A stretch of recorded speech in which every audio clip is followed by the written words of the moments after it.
The video quality is really bad right here. That's right now. Let's see here.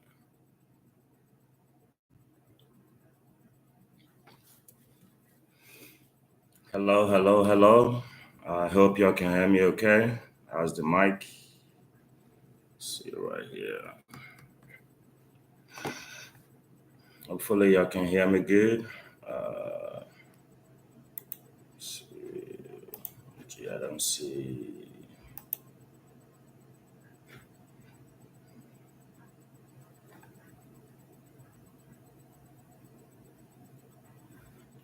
Peace of Christ to all. How you guys doing today? Thank you for being here. Peace of Christ to everybody. Last time we talked about the book of Matthew. We've been reading the book of Matthew, starting from the New Testament. And we right now on chapter number 16. How you doing? Thanks for how you doing, Hamza? Let's make sure our guest option is on right here. Let's see here. Okay.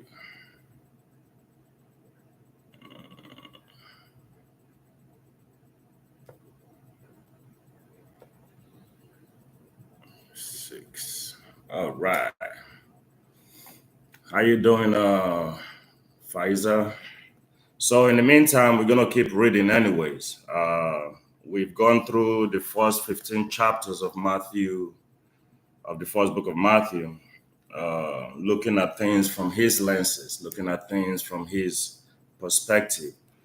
What Jesus said, what Jesus taught, these clashes he kept having with the clashes he kept having with these Pharisees and these Sadducees and the scribes, and also how that relates to the rest of the Jews that always went about surrounding Jesus Christ.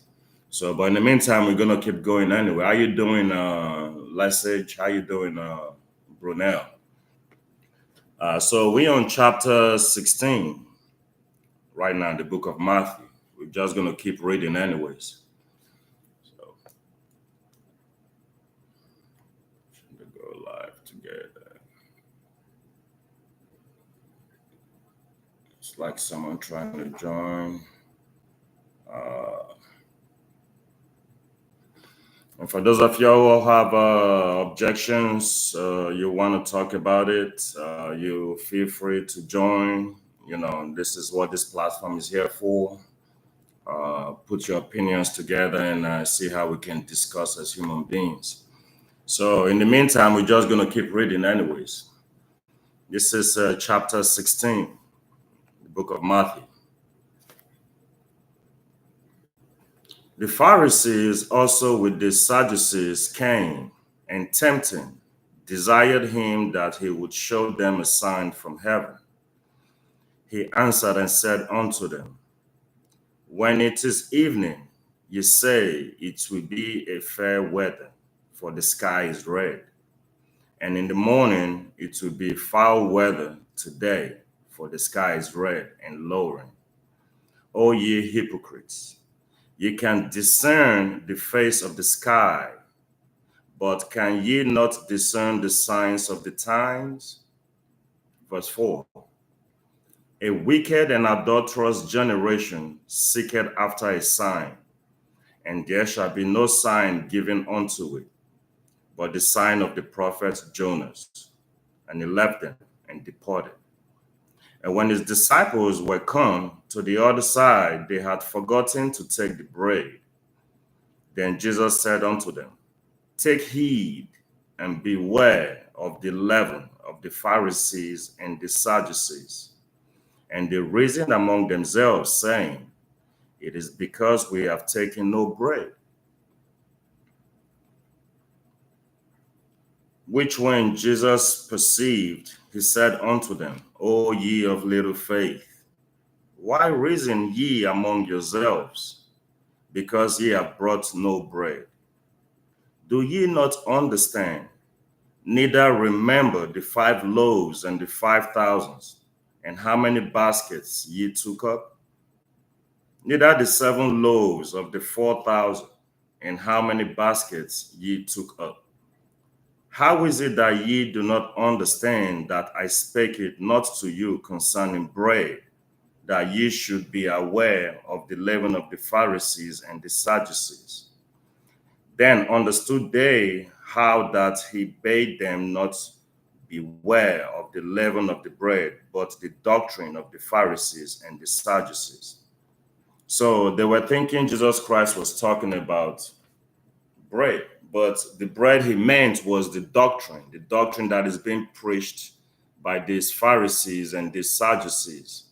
Again, that was the reason why they kept clashing.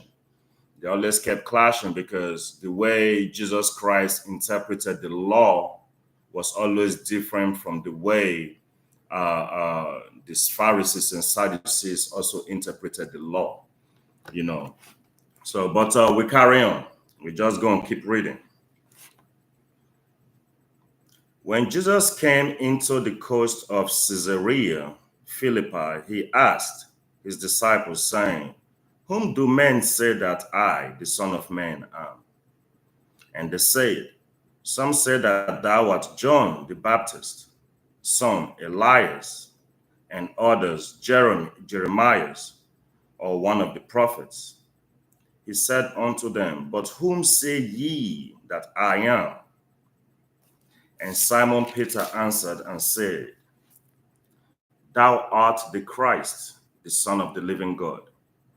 And Jesus Christ answered and said unto him, blessed art thou, Simon Bar-Jonah, for flesh and blood have not revealed it unto thee, but my Father which is in heaven.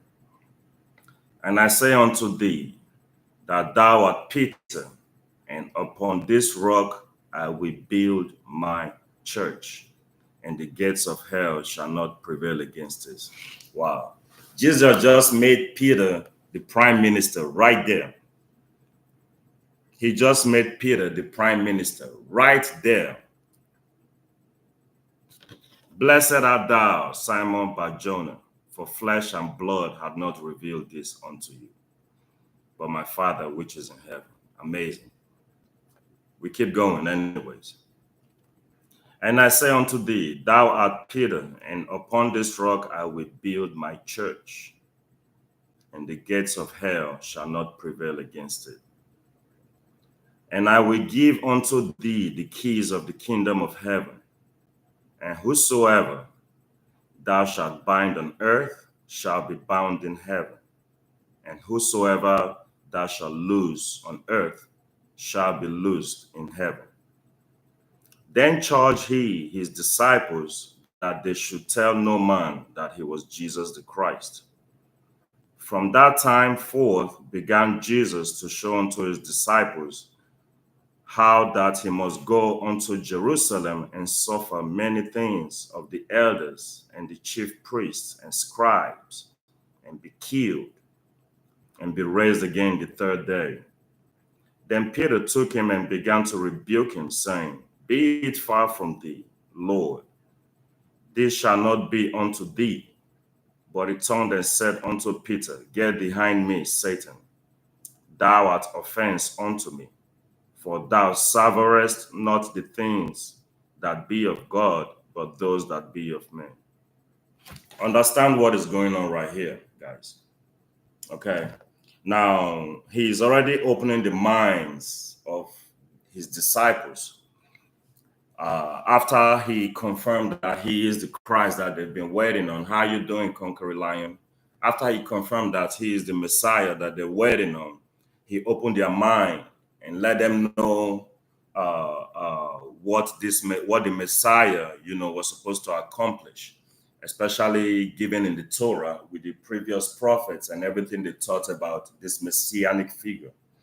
And so that is part of God's plan. He's telling them, I have to go to Jerusalem. I will suffer many things, especially in the hands of these Pharisees, the Sadducees, and the scribes. They're going to kill the Messiah, and on the third day, I will rise again. This is all part of God's plan. The atonement, the redemption, redeeming us, mankind, back to him. This is all part of God's plan. So he's already opening their minds, letting them know, okay, this is what you need to expect. I'm telling you this right now ahead of time because you guys are the closest ones to me. Somebody trying to join, invitation to go live together, Mohammed Yunis. This guy is here always.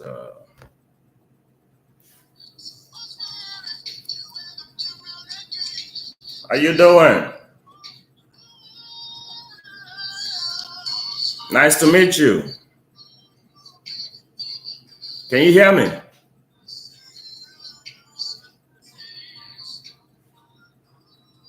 Mohammed, how you doing? How you doing, sis? Where you from?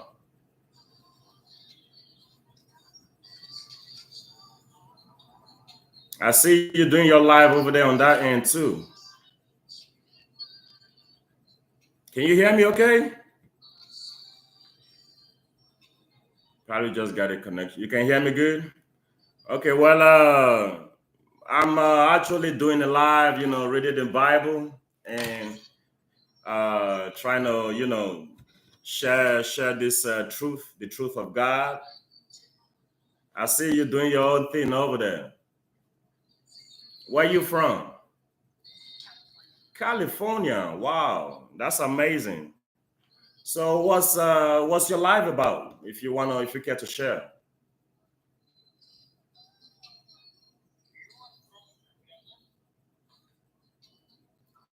Like, what is your life about?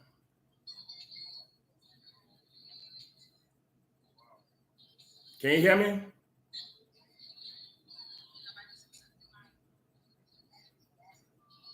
Well, I'm here right now. I'm just asking what your life is about. If you care to share, talk about it. Looks like somebody else kind of joined. Well, looks like this is a battle of new creations, new creators and stuff. I'm gonna have to let you guys go. Okay, I'm sorry. I'm kind of in the middle of something reading the Bible right now, so I guess it's different from what you guys are doing. That's probably different from what you guys are doing right now. So I might have to let you guys go. Okay, sorry. Thank you so much. We carry on, guys. Okay. I think they have something else they're doing on their lives. How you doing, Slick Bo? In the meantime, we're gonna keep reading the Bible. All right, we're just gonna keep reading. So right here, Jesus made Peter the prime minister, but after he opened up the minds of his disciples, he's telling them, "This is what you all need to expect. This next couple of weeks or the next couple of days, we will be going to Jerusalem. We have to suffer many things as the Christ, the Son of Man, from the hands of these Pharisees, the Sadducees, and the scribes. They're gonna kill me. They're gonna I'm gonna get crucified, but on the third day I'm gonna rise again." And Peter called him to the side and try to rebuke him. "How will you say that? Far, far be it from you that you will have to suffer these things." But he doesn't know all these are part of God's plan, part of the redemption for mankind. So, and Jesus told him, you're not thinking about what is better for me. You're thinking about yourself. So get thee behind me, Satan. And that's a very powerful statement. I get where Peter was coming from, but this is for the greater good, if you know what I mean. It's like I don't have my thing on the chart. Let me see if I can copy my URL. Manage. Okay. So we keep going for now. We're just gonna keep reading. Matthew chapter 17. We on verse number 24, and we're just gonna keep going. How you doing, Wolf? Then Jesus said unto his disciples, "If any man will come after me, let him deny himself and take up his cross and follow me. For whosoever will save his life shall lose it, and whosoever will lose his life for my sake shall find it. For what is a man profited if he gain the whole world and loses his own soul? Or what shall a man give in exchange for his soul? For the Son of Man shall come in the glory of his Father with his angels, and then he shall reward every man according to his works. Verily I say unto you, there be something standing here, we shall not taste of death till they see the Son of Man coming in his kingdom. Again, guys, if you focus on verse number 27, which is the second to the last verse of chapter number 17 in the book of Matthew, Jesus made a powerful statement right here. His Father is not the one coming to reward folks. He is the one, the Son of Man. The Bible says all judgment has been given to the Son. He is the one coming to reward everyone according to their works, according to their deeds. The Son of Man is the Son of God. He calls himself the Son of Man, but we know he's the Son of no man. So that is a godly title. Just like when he went and reiterated every other godly title, I am the Good Shepherd, the Alpha and the Omega, the beginning and the end, the first and the last. I'm the bread of life, the fountain of life, wonderful counselor, mighty God, everlasting Father, the Prince of Peace, the King of Kings, the Lord of Lords. All these are godly title, So I expected God to do something like that. He gave us intellect and free will. Just like me right now, when I tell you, I help students, I help them learn, I help them tackle, I give them tools to help tackle day-to-day challenges in their respective lives. I help them with homework. I help them tackle real life challenges.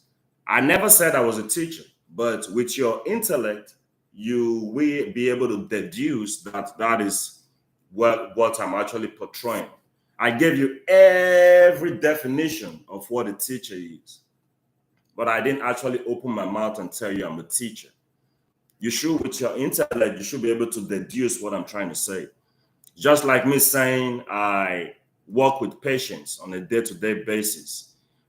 These patients are actually diseased, some are sick, and they need my help. I help them prescribe medicine that could help them feel better. I try to check what is wrong in their body, check their blood pressure, help them understand why they're going through what they're going through, help them understand why they're sick the way they are. I'm not telling you I'm a doctor, but with your intellect, you should be able to deduce what I'm saying, that I'm trying to tell you I'm a doctor. Same thing with the Bible. Jesus Christ gave you every definition in the book of what makes God God, even though he didn't say it explicitly. With your free will and your intellect, you should be able to deduce what Jesus Christ is trying to say. How you doing, Ronnie? Thanks for joining in. How you guys doing? But we carry on. Now, Matthew chapter 17. I'm sorry, we just finished chapter 16. So we carry on. Chapter 17. And after 6 days, Jesus taketh Peter, James, and John, his brother, and bringeth them into the high mountain apart, and was transfigured before them. And his face did shine as the sun, and his raiment was white as the light. And behold, there appeared unto them Moses and Elijah, talking with him. Then answered Peter and said unto Jesus, Lord, it is good for us to be here. If thou wilt, let us make here thee tabernacle, one for thee, one for Moses, and one for Elijah. While he yet spake, behold, a bright cloud overshadowed them, and behold, a voice out of the cloud which said, This is my beloved Son, in whom I am very well pleased. Listen to him. So Jesus Christ took James, Peter, and John, to this high mountain. And right there, they witnessed this transfiguration. You know, Jesus Christ, his body somehow shone like the sun. His garment was bright like raiment, you know, and they witnessed this. And also with Jesus Christ appeared two figures. One was Elijah and one was Moses. And they are asking him, let us build three tabernacles right here, one for you, one for Moses, and one for Elijah. So they witnessed this transformation. You know, they've been witnessing all these miracles, Jesus Christ. This is another confirmation about his deity. He is just not a prophet, you know. But we carry on. Verse number 6. And when the disciples heard it, they fell on their face and were so afraid. And Jesus came and touched them and said, arise and be not afraid. And when they had lifted up their eyes, they saw no man, and Jesus, save Jesus only. As they came down from the mountain, Jesus charged them, saying, tell this vision to no man until the Son of Man be risen again from the dead. And his disciple asked him, saying, why then say the scribes that Elias must first come? And Jesus answered and said unto them, Elias truly shall come first and restore all things. But I say unto you that Elias is come already, and they knew him not, but have done unto him whatsoever they listed. Likewise shall also the Son of Man suffer of them. The disciples understood that he spake unto them of John the Baptist. It's like we were saying the last time, you know, this is where the church fathers actually got this from.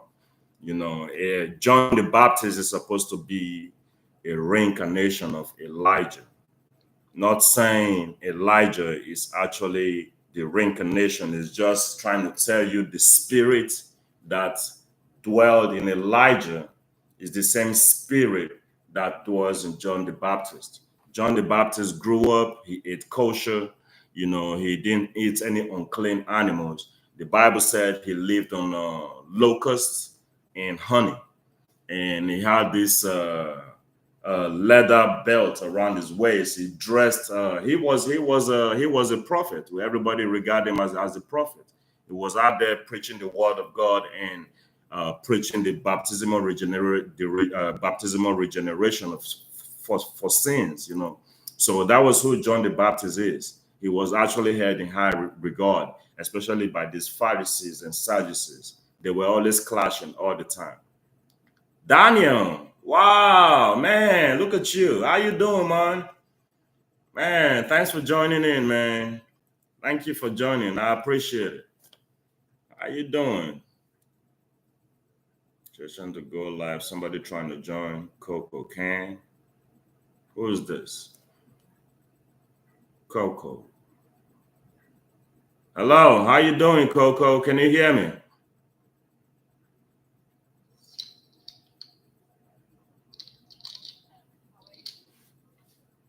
Salam, salam al-Masih. Oh, you guys are Muslims. Can you speak English?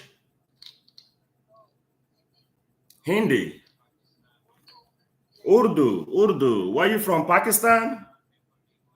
Yes, Pakistan. Oh, Pakistan. I love Pakistan.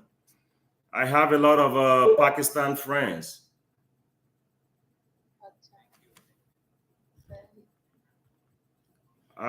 Anyway, I'm gonna have to let you guys go. I see we have this language barrier. You know, we can't really, you know, exchange opinions and really understand each other. I'm in the middle of something, you know, reading the Bible. I'm gonna have to let you guys go, okay?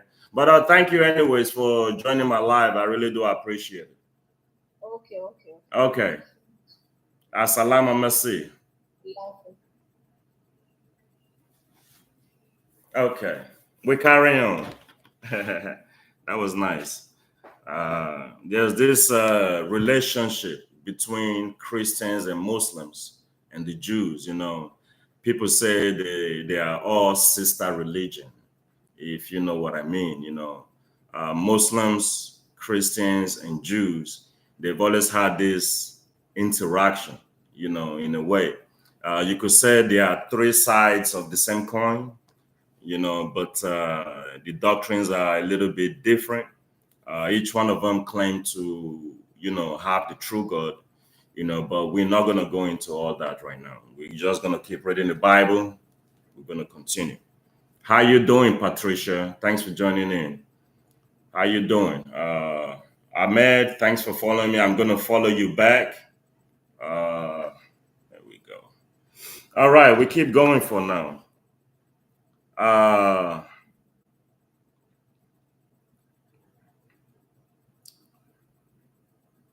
Okay, we're on verse number 14, chapter number 17 of the book of Matthew. Again, we're just going to keep going. And when they were come to the multitude, they came to him, a certain man, kneeling down to him, and saying, Lord, have mercy on my son, for he is lunatic and sore vexed. For oftentimes he falleth into the fire, and oft into the water. And I brought him to thy disciples, and they could not cure him. Then Jesus Christ answered and said, O faithless generation, O faithless and perverse generation, how long shall I be with you? How long shall I suffer you? Bring him hither to me. And Jesus Christ rebuked the devil, and he departed out of him. And the child was cured from that very hour.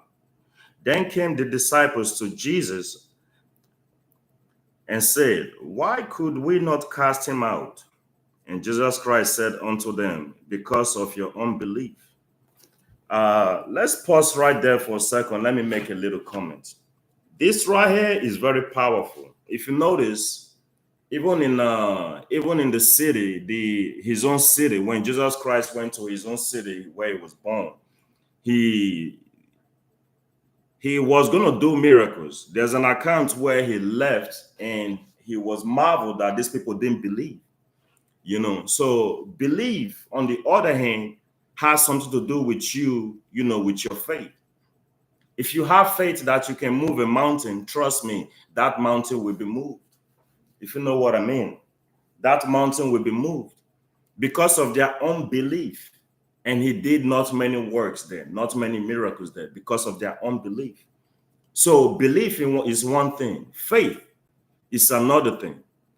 Jesus Christ also already has the reputation of doing these signs, doing these wonders. He fed 5,000 with 5 loaves and 2 fishes. Then another account, he's feeding another 4,000. This is excluding the women and children. So it's mind-boggling, and he's amazed at this, at the unbelief.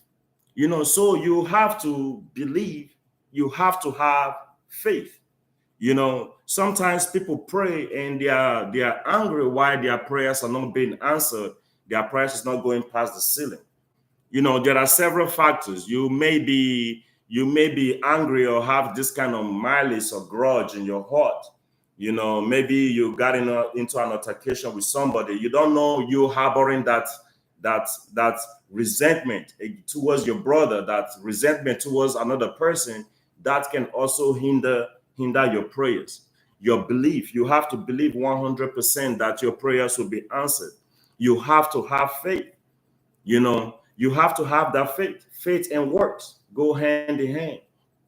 But we carry on. Let's keep reading for now. Verse number 18. And Jesus rebuked the devil, and he departed out of him, and the child was cured from that very hour. Then came the disciples to Jesus and said, Why could we not cast him out? And Jesus said unto them, Because of your unbelief.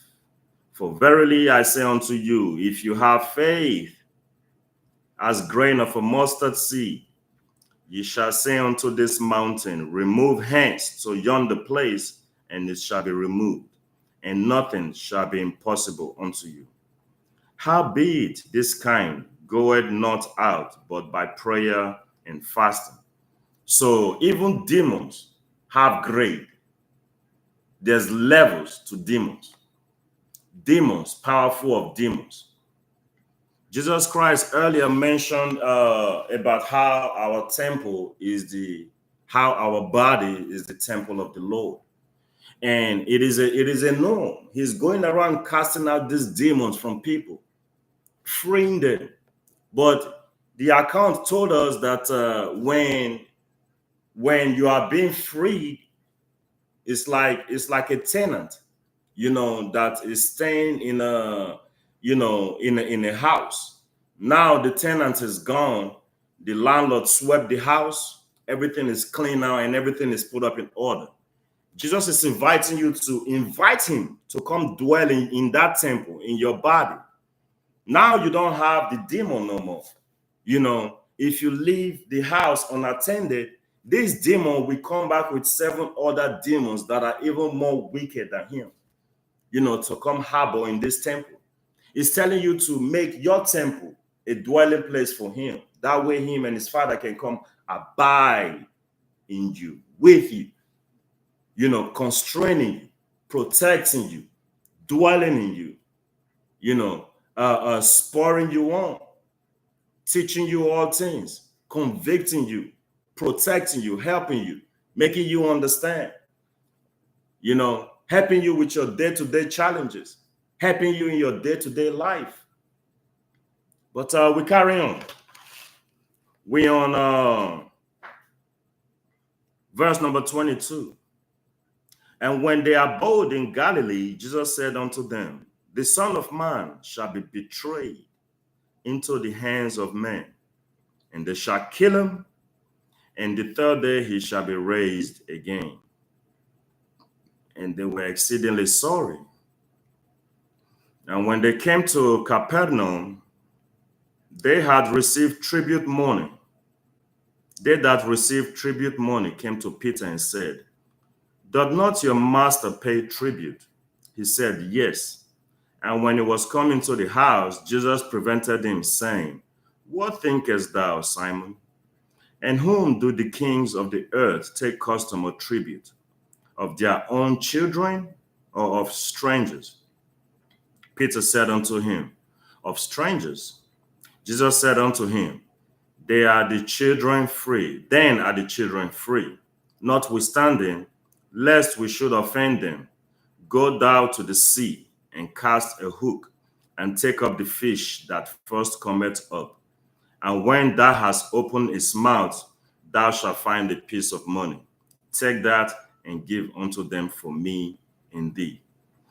So they came to Simon, right? And they're asking Simon, who do you guys pay how come you're not paying the tribute money? At this time, I think at this time, the Jews were still under the Roman control. How you guys doing, Cooking Angel? How you doing? Thanks for joining. How you doing, Larry? So imagine Jesus Christ telling Simon, go to the sea, go cast your net and catch a fish. The very first fish that comes up. Thank you so much for liking the live. I appreciate it. Thank you so much. How you doing, Cooking? Thank you so much, Cooking Angel. The very first fish that comes up, open his mouth and you will see money in there. How did Jesus Christ know? How did he know? That's a miracle. The event hasn't even happened yet. Go cast your net into the sea, lest we offend them. Now, he's trying to compromise here. The whole time, he was always compromising, especially with these Pharisees, the Sadducees, and the scribes. They're always trying to come, challenge his interpretation of the law. That was why they always kept clashing. Go cast your nets into the sea. The very first fish that comes out, you will find money in its mouth. Grab that money, give it to them as the tribute money. That way we don't offend them. What a powerful Jesus we serve here. We serve a powerful Jesus. But we carry on. We keep going. Now we're on Matthew chapter 18. And we keep going. At the same time came the disciples unto Jesus, saying, who is the greatest in the kingdom of heaven? And Jesus called a little child. Somebody trying to join. Who is this? How you doing, Andy? How you doing, Edna? Scuba Steve, how you doing? I thought someone was trying to join. Thank you so much. Someone that I know. Probably Cooking Angel. Maybe we know each other. I don't know. Maybe you actually we may have met before. You never know. I may have a double ganger out there. You never know. But glory to God. Okay. Thank you so much. You probably know me. I don't know. Maybe I know you. You never know. So let's see. She's trying to join. How you doing, Cooking Angel? Can you hear me?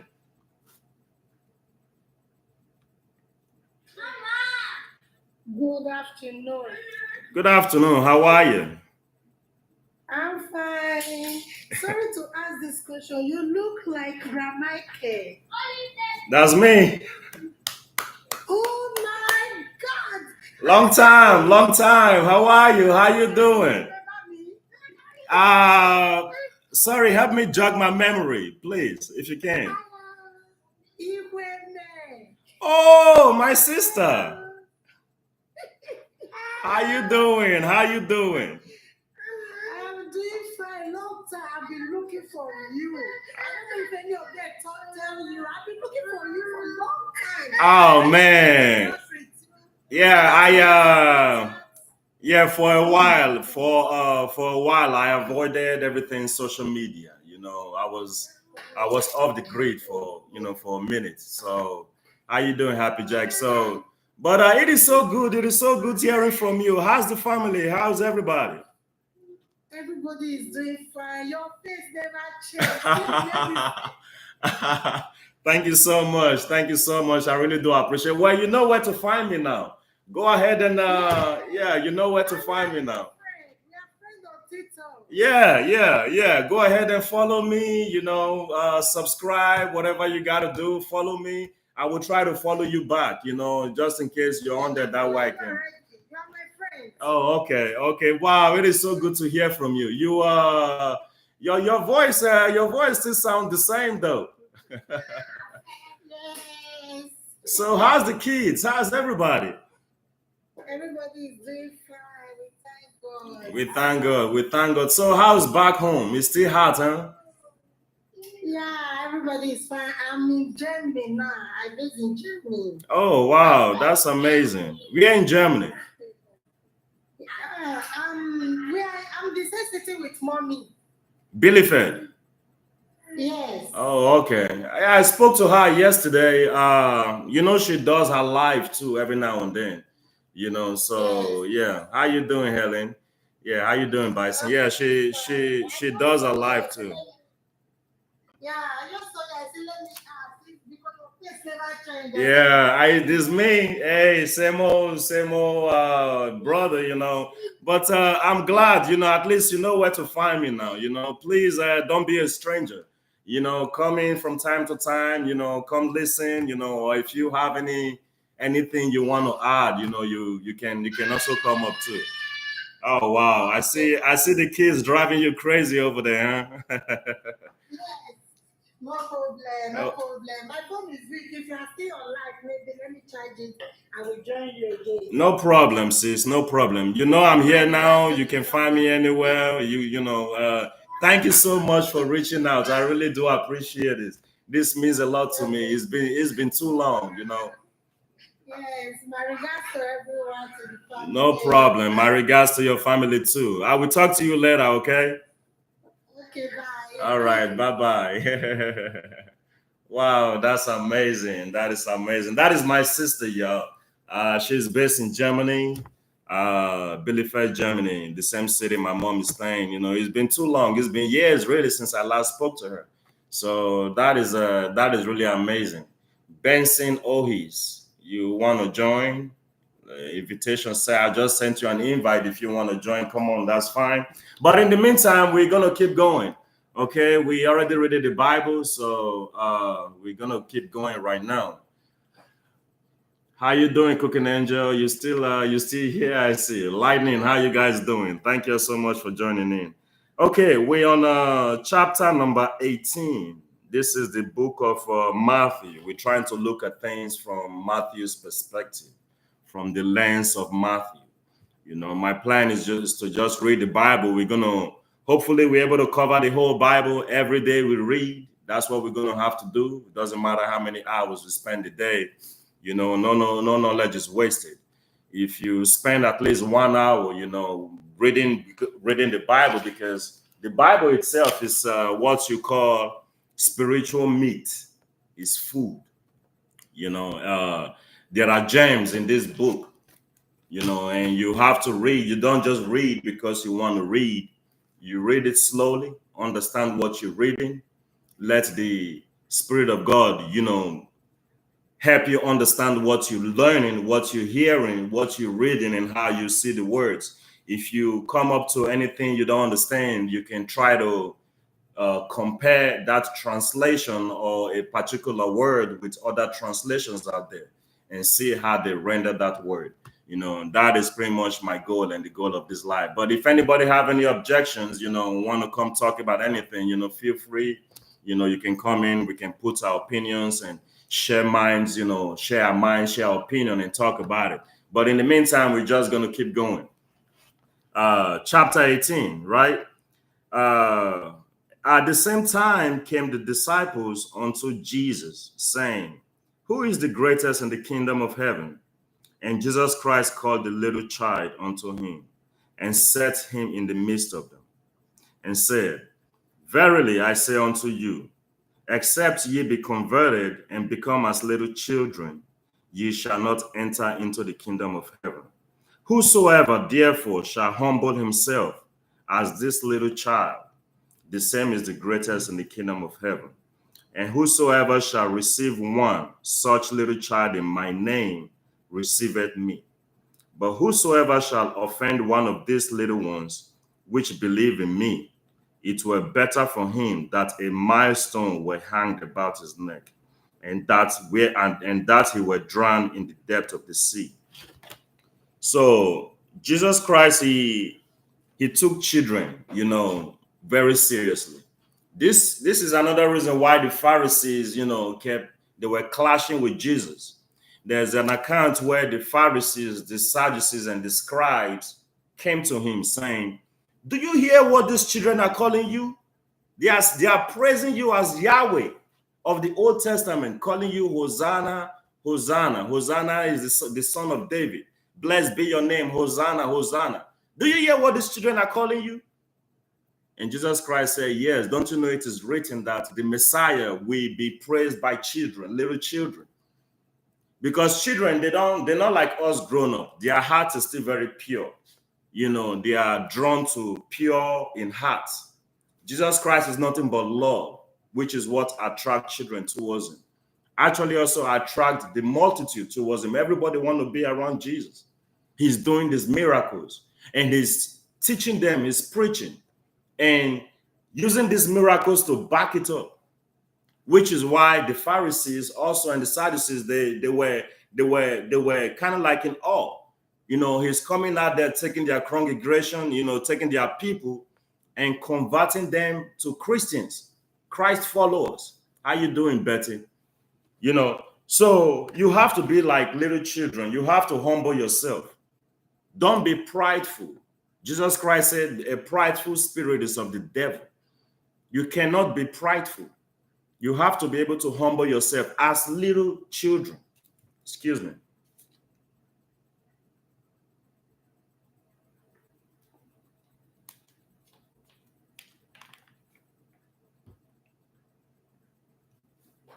You cannot be prideful. You have to be able to humble yourself as little children. Because if you have that heart as a little child, like someone trying to join, if you have that heart as a little child, you know, you don't think about anything bad. Your heart is pure. You know, that is the kind of mindset you have to have. Unless you are like this, you live your life like this little children right here, you will not enter the kingdom of God. You know, and Jesus Christ is the one telling them, look, how is someone supposed to enter into the kingdom of God? It ain't got nothing to do with your intellect. It doesn't have nothing to do with how how, you know, you live your life. You just have to have that heart, spiritual, circumcision, that spiritual, that heart of a child. A child has no bearings in them. They don't keep malice. They go to sleep knowing that they are loved. They don't have anything, hindering them. They just exist. You just have to live your life like a child to be able to make it in the kingdom of God. But we're gonna carry on. We're just gonna keep reading for now. All right. We on verse number 7 right now, chapter number 18, the book of Matthew. Woe unto the world because of offenses, for it must need be that offenses come. But woe to the man by whom that offense cometh. Wherefore, if thy hand or thy foot offend thee, cut them off and cast them from thee. It is better for thee to enter into life, heart or maimed, rather than having 2 hands and 2 feet and be cast into everlasting fire. And if thy eye offend thee, pluck it out and cast it from thee. It is better for thee to enter into life with 1 eye, rather than having 2 eyes be cast into hellfire. Now, I know what people will say, especially about Matthew chapter 18 right here. If your hand is making you commit sin, cut it off. If your eyes is making you commit sin, pluck it out. Obviously, that's not what Jesus Christ meant. You have to be able to use your intellect and read between the lines. It's not like it's saying if your hand is worse, if you're a thief, you have to cut off your hand. If you are lustful, you don't know how to control yourself, you have that lust towards women, pluck your eyes out. Obviously, that's not what it meant. What Jesus Christ is saying right here is you should have that self-control. If your hand is causing you to sin, there are things you can do to avoid it. One way is to avoid that kind of situation. If you lust is your thing, you can't keep your eyes to yourself. You always want to look around, look at women, and be lustful. Obviously, Jesus Christ is not saying you have to pluck out your eyes. That is not love. That is not what he meant. And all he did was preach love. What he's meaning right here, if your eyes is what's causing you to sin, pluck it out. Basically, he's saying you have to do things that is going to make you not put you in that situation where, you are lustful now. If I know my weakness is women and I have this lust, I will try to find something that to substitute me being in that situation that will warrant me, sinning, basically. He's not trying to say you have to cut your hand off literally or you have to pluck your eyes out literally. That's not what Jesus is saying here. Do something else. Think of something pure. Do something that will get you away from that kind of situation. I know somebody whose weakness is fapping.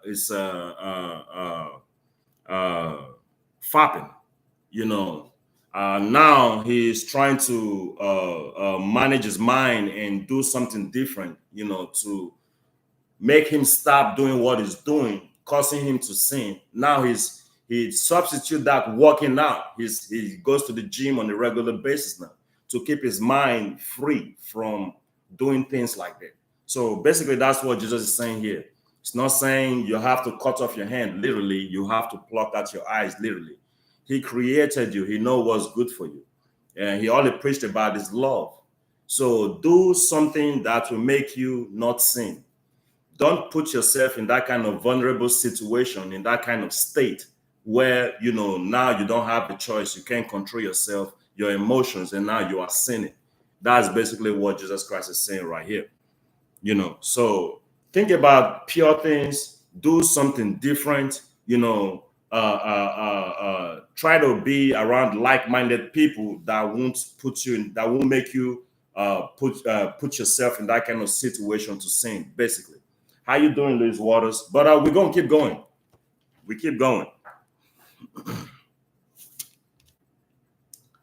Verse number 10. Take heed that ye despise not one of these little ones. For I say unto you, that in heaven their angels do always behold the face of my Father which is in heaven. For the Son of Man is come to save that which is lost.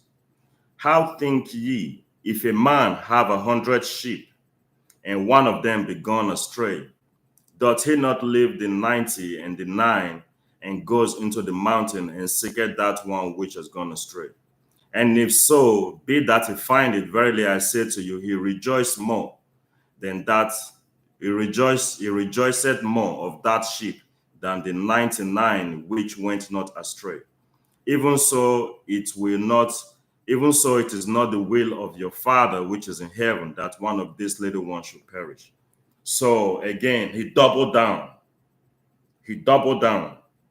Those of you guys who hurt little children, these little children, they have guardian angels. Somebody trying to join. Let's see who this is. Musa.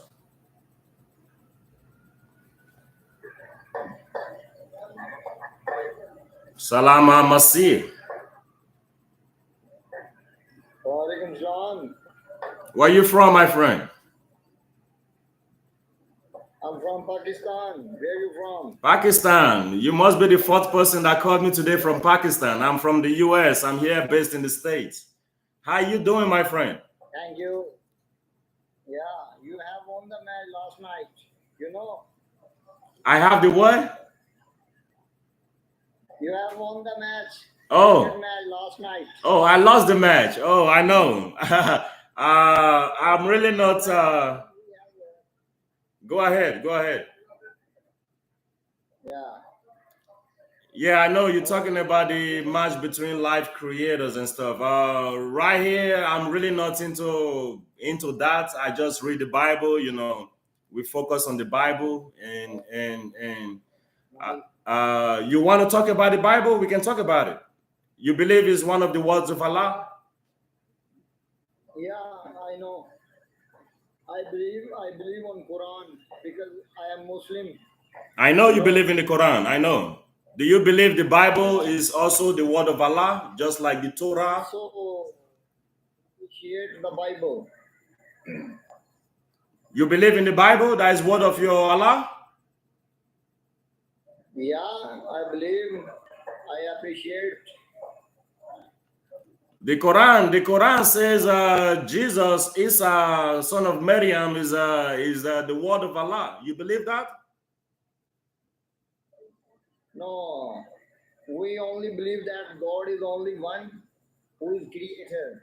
No son have God. He is only one. He is the creator of all the world, all the universe. You know, and he has no son. But I thought your Quran say Allah has 4 children. No. Allah has 4 children. No. Allah has he has Isa, alayhi salam, son of Maryam. He has Alat, Manat, and Lauza. 4 children. Allah. According to your belief, it's not according to Islam. No, this is in your Quran. No, I have not read such lines or such statement in Quran. Who was Alat, Manat, and Lauza? No, I don't know about it. I see. We only believe Adaulash. Yeah. So who is Isa to you? Who is Isa? I know. I respect Isa is the son of Maryam alayhi salam without he born without father. I know very well. And Isa alayhi salam is very merciful and very close to the God. I know. But Isa is not just a prophet. He says, your Quran says Isa is the word of Allah and his spirit proceeding from Allah. Okay. So that will make him more special. That will make him more special than the prophet, correct? Okay. So he's not just a prophet. We He, believe go ahead. in the last prophet Muhammad sallallahu alaihi wasallam. He is the last prophet of Allah Almighty.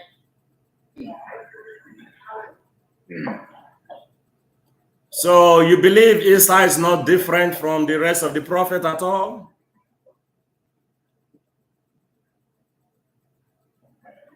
No, we just believe he is a prophet of Allah Almighty. Prophet like who? Like Moses, like Abraham, like the rest of the prophets?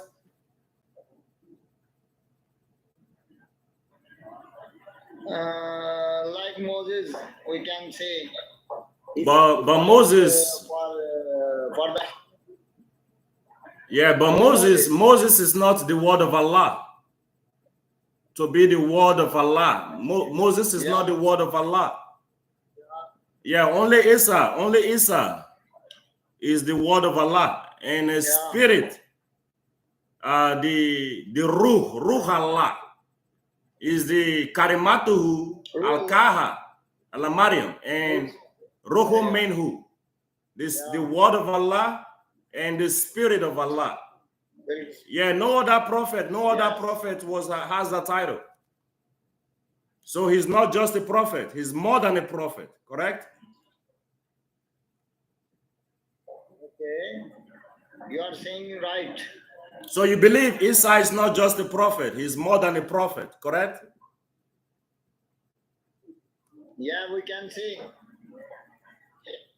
So you believe that, right? And we also believe, as a Muslim, we believe all the prophets. And Muhammad Sallallahu Alaihi Wasallam is the last prophet of Allah Almighty. He is the superior from all the prophets. He is the one? The seal? He is the last and the superior from all prophets, according to Islam. But every prophet did miracle. Your Quran said Muhammad has no miracle. Your Quran. Yeah. Every prophet has miracles, like Musa alayhi salam, Isa alayhi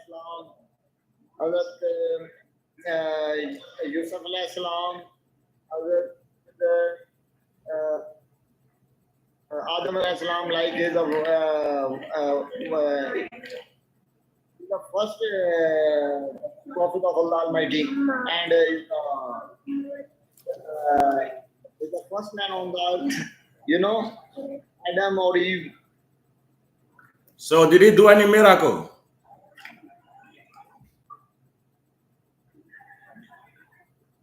They have lots of miracles.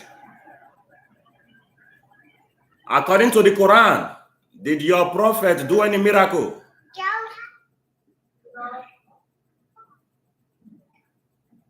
According to Islam, Muhammad Sallallahu Alaihi Wasallam have lots of miracles. You believe in the hadith? I can say. What? I'm not talking about your hadith that come years later. I'm not talking about your hadith. I'm talking about your Quran. Stick to your Quran. According to your Quran, does Muhammad have any miracle?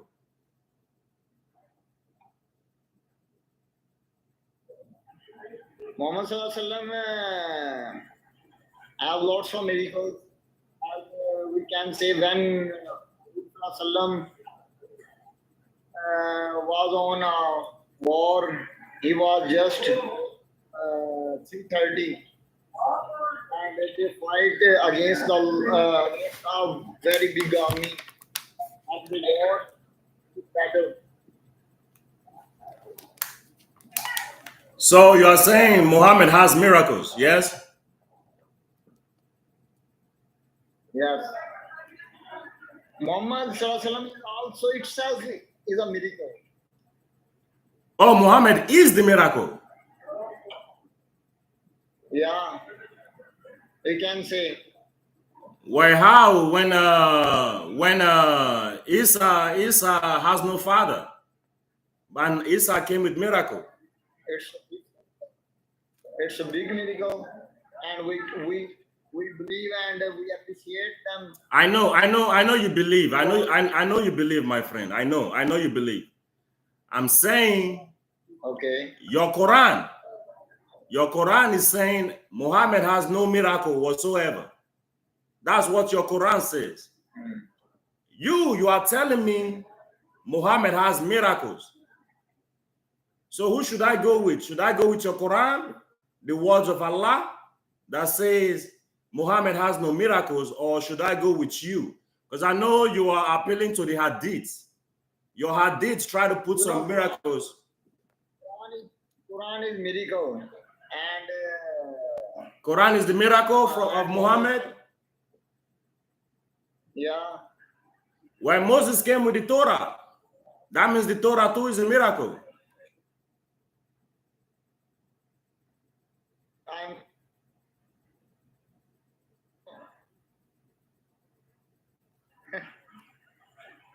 You froze, my friend.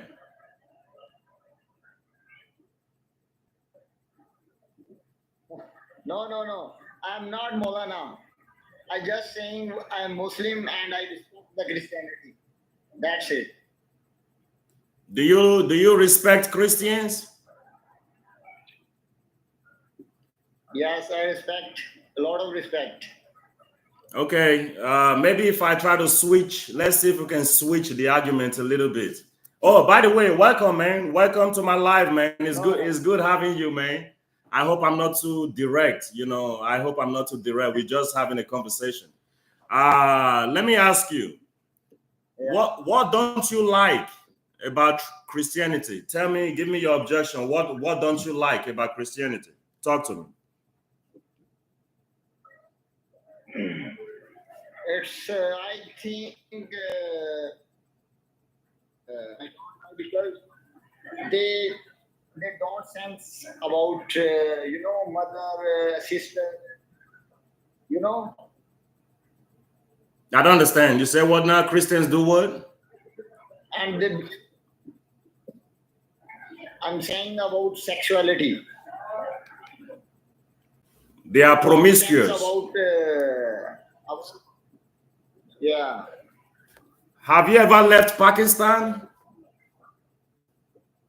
Have you ever left your country, Pakistan, before to go to other countries? See? Have you left Pakistan before to go to other countries?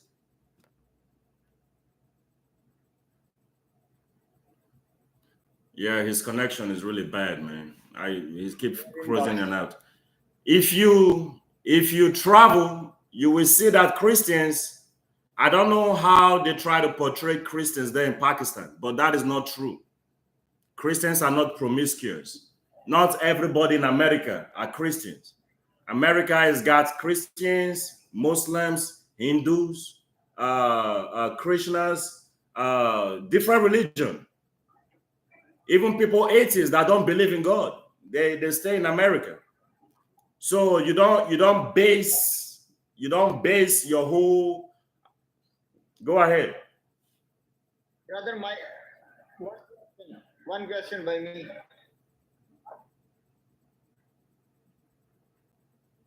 Yeah, your connection is terrible, man. Other European like to live in short clothes. They wear shorts. Not like women like short clothes and shorts. Men or women wear shorts. I know. Yeah. I know that is what they try to portray. I'm telling you, those are not Christians. America is not all Christians. Yeah. When you see these women coming out with a bra and shorts, they are not Christians. They are.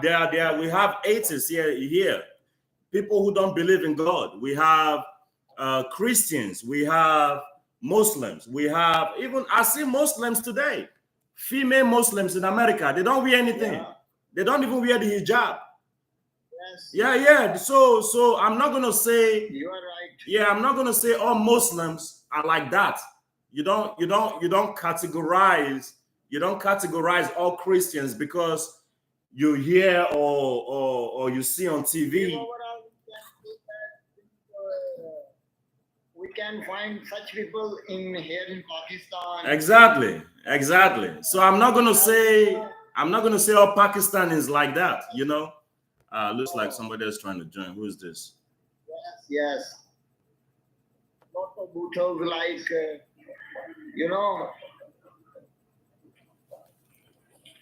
Flix up. How you doing? I'm doing all right. How are you doing? I'm great. Thanks for joining my lives, man. Sorry, just a little background. Are you Christian, Muslim, or do you have anything to add? Say that again? I was saying, well, what are you? What's your background? I'm a Christian country music performer. Oh, a music performer. Flix shot. Okay. Well, that's great to hear. We were just talking about the Bible right here. I don't know if you have anything to add to it. How you doing, David? Good. How are you? I was just at Mass. I just got back from Mass. We were having a Bible study. Oh, that's amazing. That's amazing. Okay, so you're Christian then? I can't lie. I heard you talking about Bibles, so I had to say something. I do own 50 Bibles. Okay. I love Jesus Christ. I love God. him. Okay, are you a oneness Christian? Are you a Trinitarian? Catholic. I'm a vegetarian. I mean a Roman Catholic. Vegetarian. So you're Roman Catholic? Are you asking me? Yes, sir. Yeah, we see you. Okay, 1 second, please, David. 1 second, okay? 1 second, please, sharp. Hey, my friend Mohammed Usman, can you hear me? Usman, can you hear me? Yeah. Oh, wait. Looks like his connection is terrible. Okay, well, he's probably gonna join back anyways. Okay, back to you, Flick Shot. Can you hear me, Flick Shot? Yeah. Okay, I mean, hey, it's great what you do, man. You're into the music thing, that is really amazing. Are you leaning towards being a Christian, or you just so? Is that guy talking? Is a fourth guy? Okay. I am basically, I want to know what I am? I am a Jesus and God believer because when I die, I will tell God this, and He already knows. If it was selfish of me to believe in Jesus because I didn't want to burn in hell for eternity, then that's why I'm sorry if that sounds selfish, God, but that's the reason. I don't want to burn. I want to see my brother again. Okay, but you say you attended Mass. You Roman Catholic, correct? Correct. I didn't attend Mass. I haven't gone to church in a long time. Well, I can't fault you on that. Most people don't. But at least you still read your Bible. You still try to speak your mind whenever the opportunity is given to you. Is there any reason why? Oh, wow, that's amazing. That's amazing. So you do have it all. That's amazing. My brother's ashes. I'm sorry to hear that. My condolences. Oh, okay. Yeah. This is my friend Badshaw. He doesn't speak English too good, but he's a very good guy. He won't speak. He'll just listen to us. Okay. Well, I am. Brother. Salama Masi. How you doing? How you doing, my friend? Oh my God, Dave, you have the best name. I I'm have good. ever heard I'm in my good. life. Thank you so much. Flick Shop. Dave, I gotta follow you. Please do. I'm gonna follow you back. Please do. Thank you so much. Flick Shop, can you hear me? Call him Jaddy. That's his name, Jaddy. Jaddy, hold on for a second. Flick Shop, are you still here? Flick Shop. Jaddy, are you there? Yes, I'm here. Yeah, you better be. Yeah. Flick Shop, can you hear me? 1 second, guys. Flick Shop. Oh, yeah. I said yeah. Oh, okay. Go ahead, man. You got the floor. Let me hear a little background. Let me hear what you think about, what we're talking about. Come on, JD, let me hear it. I already know JD's story, but go ahead, JD. Hold on, guys. I'm trying to get Flick Shop to talk right now. Flick Shop, are you still here? Yeah, I'm still here. Your mic, are you busy or something? Because your mic is messing up, Flick Shop. Yes. Oh, you're busy? You busy? Sorry. Okay, we're trying to get you to say something, my friend. Do you want to talk about the Bible? Do you want to talk about God? How do you feel about God? Can I know, please? Can you share your opinion, please? Brother, you busy? He's very busy. Okay. I can tell you, Dave. Okay. It's okay, no problem, no problem. Dave, can you hear me? All right, let's do this. Let's do this. It's okay. Give him your opinion about God. Dave. Goodbye. Okay, Batsha. Bashir. God bless you. Take care. No, you believe Yes. in God. Batsha, you believe in God, right? Allah? God? Yes. Okay, you believe Allah? You believe Allah is the same? Okay. Bye, man. Thank you for coming. God bless you. God bless you too. Take Thanks for joining me. You can leave now. Thank you. No problem. No problem. Serious questions for you, Dave. Okay, now back to you, David. Let's do this. Now pour it out on me, man. Come on with it. Give it to me. Let's see it. Let's hear it. Brief summarization is I've gone through too much shit and I've seen too many coincidences, excuse my language, for me to not believe in a higher power type deal. The thing is, all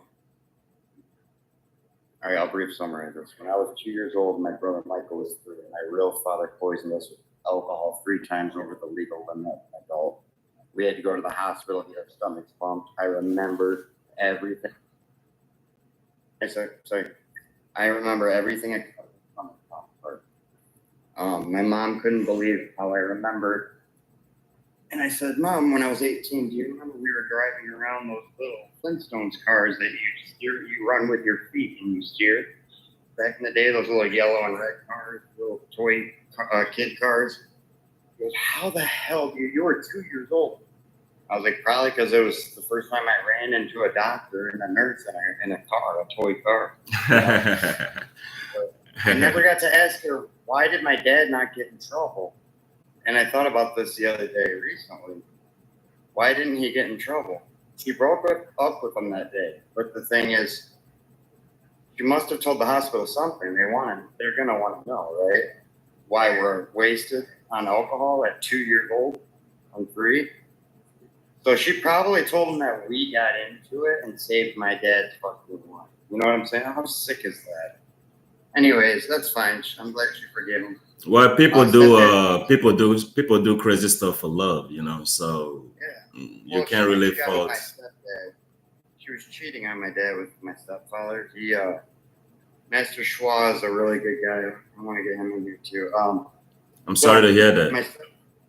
I appreciate that because I know I can tell that you're being very empathetic and sympathetic. So my brother and I were beat for 13 years to an inch of our life. I'm talking screaming N-word because you can't breathe. And when you're begging, I didn't know that it was on automatic PTSD right there, being beat that hard, going. Wow. And you're in the middle of your own sleep. He tells you not to touch the thermostat thing on the little water heater, to get off a little. So I didn't touch it. I kept left it on auto, and I slept next to it. And out of nowhere, and the next day I'm going to Florida with my grandparents and everything. Everything's gonna be perfect. I wake up to the worst little beaties in the basement. I was screaming, not knowing what the hell. That gave me PTSD automatically. I can't help it. It's just in my body. It just is there. I can't do anything about it. So then My brother's all I had. He taught me how to get women, how to look good, how to skateboard, skimboard, play guitar, sing, play piano, instruments, everything. He taught me how to do my hair. He taught me everything in life, how to be a genuinely good person. And he introduced me to my Lebanese wife, soon-to-be wife, 6 years later, before he was murdered when he was 21. Sorry to hear that. Thank you. He introduced me to my future wife, Lindsay, who I'm married to been together for 18 years. So he did give me that gift. He introduced me to her, and we've been together ever since. And the kids waited 6 hours. It took them to clean, and they left my brother upstairs dead for 6 hours before they called the ambulance so they could get the weed and the shrooms and the Oxycontin out of their house. And we all thought he was on his flight back to the Navy, back to California. Yeah. But we knew that his flight got canceled for 1 day. Wow. And wow. my mom never told anyone, yeah. But because of bad weather. All right, long story short, the doctors put me on a medication for heroin addicts to get off of heroin. It's a 1-month drug. They put me on it for 10 years, called Suboxone. And you dissolve it under your tongue. It cuts your pain receptors off so you don't have to feel the pain. Right. But right. that's not all. They put me on the largest amounts of Xanax that you could possibly imagine. And to calm my central nervous system completely and cut my pain receptors off even more. So that I wouldn't feel my brother's breath. So the doctor 10 years later got fired. Before this, they wanted to pay me $15,000 to take a survey because they've never known anyone to be on Suboxone for 10 years. They want to know exactly what it did and what happened. The withdrawals took 1.5 years to get all of the withdrawals. Yeah. I didn't know what withdrawals were. I didn't know what seizures were. I didn't know what panic attacks were. And all of it came out. Everything came out in the worst way that you could possibly imagine. In the end, I rose above it after the 1.5 years of being in the fetal position in my apartment and Lindsay watching me. I got out of it and I rose above it. And then all these psychiatrists and counselors, they're telling me, David, you rose above it. Most people would be in jail or dead in your position. And I said, do you guys say that to everybody to make them feel better? You know what I mean? Because that's no, that is not the case. It's just I know a few guys myself who. It's my ass. You might as well tell me how it tastes. Okay, but let me ask you this. Let me ask you this. Do you have kids? I do not. I'm scared to. I don't. My wife and I are scared to. I don't know what her deal is, but my deal is I don't want to bring a child into a world of hurt that I had to go through. I mean, I'm not gonna sit there and be like, your parents are gonna fucking control everything you do. Your parents can't control everything you do. You have to learn the hard way. You have to go out and steal. You have to go out and cheat on your girlfriend. You have to go do all these things. So you can physically have the empathy and truly understand and comprehend. You already know all this. All I can tell you, my friend, sorry about that. Flex Shop got a warning. Flex Shop, what did you do? Teddy. Hey, Flick Shop. Can we drop him? Yeah, I think I'll have to because he's in Florida. They're having a bad time with their landlord. He has autism also. He has a rough life, but he was asking me for like $2,000. Oh. Looks like I dropped both of them. I'm sorry. Hey, come back, David. Sorry, looks like I dropped you. Let me send you back your invite. Go ahead and come on back up, David. I'm sorry. I think I dropped both you guys together. See right here, Flick Shot. We're just having a good conversation. Come on back up, David. Come on back up, okay?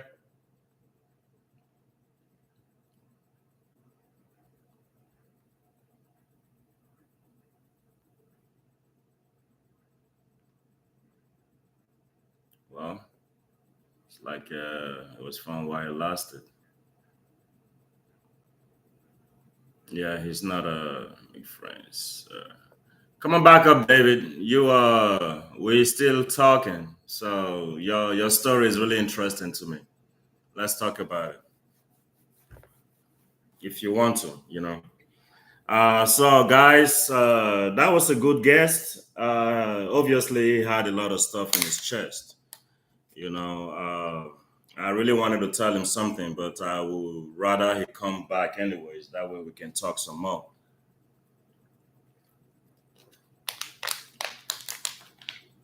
That was really that was a good guest. He talked about how he grew up, talked about his family. If you still hear me, David, I wanted to tell you. I don't know if you still want to come back, but go right ahead. You feel free to. But I'm going to tell you the message anyways. I think everybody else needs to hear this. What you've done in life, what happened to you in the past, that is what made you what you are today. Right now at this point in time, it's so fortunate that you lost your brother. I am very, very sorry about that. That is very unfortunate. However it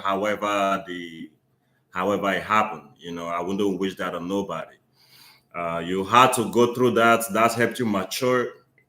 You had to fight through that, even with addiction and all that. So what happened in your past really is what made you the man you are today. My only advice for you is one word: forward. Just that one: forward. Now you have to live your life in a way, that your brother will be proud of you, looking down at you. You have to live your life right now, bearing in mind that you want to make sure you leave, and leave that legacy he left with you. You talked about how he taught you how to play guitars, and even how he was the one, it is through him you met your wife, so he's been a very big impact in your life. So the only thing I can tell you is to uh, I understand no matter how negative you may try to portray the past, you got to understand the past is what makes us who we are today. Nobody's perfect. Everybody's make mistakes in their life. I'm not perfect. I have my own skeletons in the closet too. But the past is what makes us who we are today. So just live your life according to according to good, according to God. Live your life in a way, if your brother is still with you, he will be proud of what you're doing. Enough with the jokes, enough with the running around the streets trying to hustle or whatnot. You're at this point in your life right now. So forward, focus from now forward. As for you being scared having a kid, I really don't know. I really don't know what to say about that. To each his own. To be a good thing for you to do that as an honor, to your brother. I'm sure he will be happy if you and your wife actually do decide, to go ahead and have the kids. So that would be nice. Leave a little piece of yourself, or as a reminder of your brother. And the things you didn't grow up with your parents, beat it into him. Feel him, teach him what the way you want it, the way you may have wanted to grow up. Teach that to him. You mentioned how your brother, y'all did things together. He taught you everything. Do that. So it's just a thought. I'm like I said, I don't know you. Are you from California? But thank you so much for joining. Anyways, maybe we'll talk again some other time. But thank you everybody who is still here. Who is this? Stone-hearted. Stone-hearted.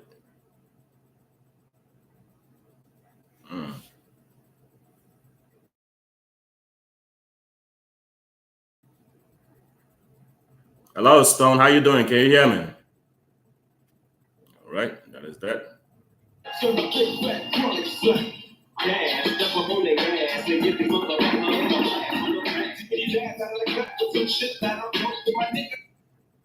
Nope.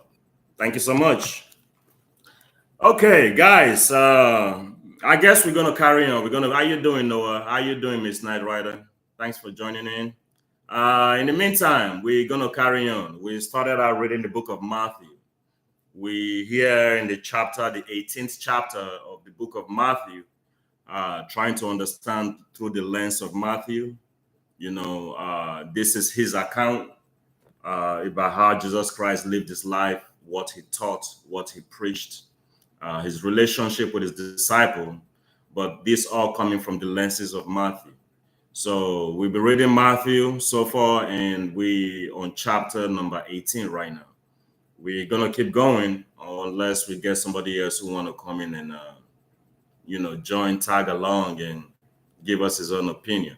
So in the meantime, let's carry on. We on chapter 18 and verse number 12. Also, this chapter reiterated the fact that Jesus Christ kept focusing on the kids. He was trying to teach the disciples, you have to humble yourself. You can't be prideful. Don't be like these Pharisees and Sadducees and the scribes who are all talk. All they do is talk. They do, they say, they don't do. You can hear what they say, but don't act like they do. You have to be able to humble yourself. That humble spirit, he calls the spirit of pride demonic. So we're just going to keep reading for now. Verse number 12, chapter number 18, the book of Matthew. How think ye, if a man have 100 sheep, and one of them be gone astray, doth he not leave the 99 and goeth into the mountains and seeketh that which is gone astray? It's true. They were talking about the Sabbath over here. Now, there's a book called the Talmud. This is a book of the Jews, the rabbinic Jews. These rabbis automatically became bigger than Moses. They became greater than the Torah. They became bigger than the high priest, and ultimately sat on Moses' seat. They became eventually the law. And this is another reason why they kept clashing with Jesus. In the Talmud, the 10 Commandments was stretched out into over 600 laws. That 10 Commandments alone. Jesus Christ was able to summarize the 10 Commandments into 2. Love your God with all your heart, with all your might, with all your soul, and love your neighbor. Only 2 laws. If you're able to do those 2 laws, because if you notice, the 10 Commandments actually follow these 2 laws right here. They fall under these 2 laws. The Sabbath, on the other hand, remember the Sabbath day and keep it holy. The amount of laws that these rabbinic Jews brought out of the Sabbath law alone. Remember the Sabbath and keep that day holy, which means you must not work. Neither should your cattle that walks in the field for you. None of them should work. Neither should your maid servants in the house work. You're supposed to keep that day holy. Now the rabbis, they have to define what work is. Do you know in those times, on a Sabbath day, if your house is burning down, you can't even go fetch water and try to douse it. They will consider that work. You can go hire somebody to come help you put that fire away, which is why this rabbinic tradition, it was a tradition that Jesus Christ so bitterly rebuked. Now they have to define what work is. If you're a tailor and you are used to sewing, leaving your needle, the one you sew with, on the table, they will consider that work. Why? Because you have it on the table and it's assumed that you want to use it again the next day or later on that day. They have to define work, what it is you can do or what not do. You can't even do anything. You can't even fix your food. You have to fix your food prior. You know, what you have to eat for that Sabbath day. So it was a tradition that Jesus Christ so bitterly rebuked when it came down to the Sabbath. Jesus Christ gave them an example. You know, a shepherd having all the sheep. If he has 100 sheep and one of them went astray, if one of them went astray, aren't you going to go find that one? And when the shepherd finds that one, he will be so happy. He will be exceeding glad that he found that one. He will even celebrate that he has found his lost sheep. That was what Jesus Christ was trying to, that's the picture he was trying to paint. Somebody else trying to join? Who is this?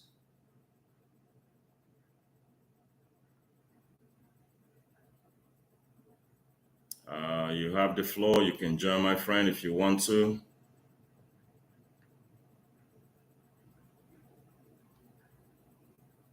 Well, an invite is sent, my friend. If you want to join, that's fine. We're just going to keep reading for now. All right. So he made that comparison between what he came. He came for the lost sheep of Israel, you know, and was trying to paint that picture to let the Jews know, you know, what is playing. Well, aren't you going to be happy? Won't you be happy if you who is a shepherd, you have 100 sheep and one of them went astray? You will go find that one that went astray, and you will throw party. You will celebrate when you do find that one. That is what Jesus Christ is trying to paint right here. You know, we carry on though. We carry on. Verse number 13. And if so, be that he find it, verily I say to you, he rejoiced more of that one sheep than the 99 which not went astray. So that one that the shepherd would find, he would be so happy to find that one. Exactly my point. He came first for the tribe of Israel. He came first for the Jews because he was a Jew. We carry on. Verse number 14. Even so, it is not the will of your Father which is in heaven that one of these little ones should perish. Again, putting their focus back on the child, on the kid they put in the midst of them. You have to be able to humble yourself. That way, God will exalt you. You humble yourself, he exalts you. We carry on. Verse number 15. Moreover, if thy brother shall trespass against thee, go and tell him his fault between thee and him alone. If he shall hear thee, thou hast gained thy brother. But if he will not hear thee, then take with you one or two more witnesses, that in the mouth of 2 or 3 witnesses every word may be established. And if he neglects to hear them, tell it to the church. But if he neglect to hear the church, let him be unto thee as a heathen man and a publican. So we're going to pause right here for a second. In Matthew chapter 5, we talked about how you doing, beautiful Zazel? How you doing, Patsy? In Matthew chapter 5 or 6, I think. Yes, we talked about how Jesus Christ compared adultery to spiritual adultery. He compared murder to anger, basically. This is also right here reiterating the fact that now, first of all, he's saying if you're beefing with someone, if you have beef, you have an altercation with somebody, you go try to make peace. That don't make you less of a man. If anything, that makes you the bigger person. Go make peace with your brother. If he doesn't hear you, if he hears you and listens to you, and you guys come to an agreement, apologize to each other, hug each other, dab fist, whatever, try to squash the beef, then you have gained back your brother. You have gained back your friend, But if he doesn't hear you, you can go back again, take one or two other witnesses with you, and let's see if you can help him reason, make him reason. If he doesn't hear you, tell it to the church. And when the church steps in, again, this is you trying to make amends. You may not have been the one at fault, but this is you trying to make amends. If he doesn't hear you, then tell it to the church. And if he doesn't hear the church, then let him be as to you a heathen. Let him be like an outcast to you. You have tried everything. You have tried everything now. You know what I'm saying? You can't try to force somebody who don't want to be your friend no more. It's just you trying to make peace. Why? Because you have to be able to forgive. One, especially for our prayers to be answered. And two, for us to be able to sleep peacefully, that we're not keeping malice with someone. If you're keeping malice with someone, you may not be able to sleep thinking about it. You're living rent-free in their head, basically. You may not be able to sleep peacefully, always thinking about it. Every time you're thinking about it, your your blood boils. You're angry. Jesus Christ compared that to murder. Because now you're angry. I just wish I could get my hand on him. I just want to bounce on him. Jesus Christ, just the way you thought about it in your heart, you have already murdered that person spiritually. Just like adultery. It's not just the physical adultery. You already thinking about adultery in your mind, lusting after a woman, you've already committed that adultery in your heart. So that is what Jesus Christ is saying right here. But we carry on, all right? Matthew chapter 18. Again, this is the lenses, looking at things from the lenses of Matthew, his perspective. So, verse number 18. Verily I say unto you, whosoever ye shall bind on earth shall be bound in heaven, and whosoever ye shall loose on earth shall be loosed in heaven. Again, I say unto you, if two of you shall agree on earth as touching any one thing that ye shall ask, it shall be done for them, for my Father which is in heaven. For where two or three are gathered together in my name, there I am in the midst of them. Wow, what a wonderful and powerful speech. Telling me Jesus is not. Jesus just claimed to be God right here. For him to be able to be in the midst of two or three, proclaiming his name, that is being everywhere. Omnipotence, basically. He has to be powerful enough. That is a divine attribute to be the third in the midst. We carry on. Verse number 20.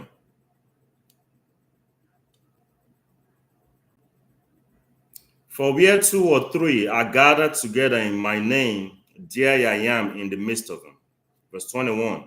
Then Peter came to him and said, Lord, how oft shall my brother sin against me and I forgive him? Till 7 times? And Jesus said unto him, I say not unto thee until 7 times, but until 70 times 7. Wow. And this is one of the problems we have today.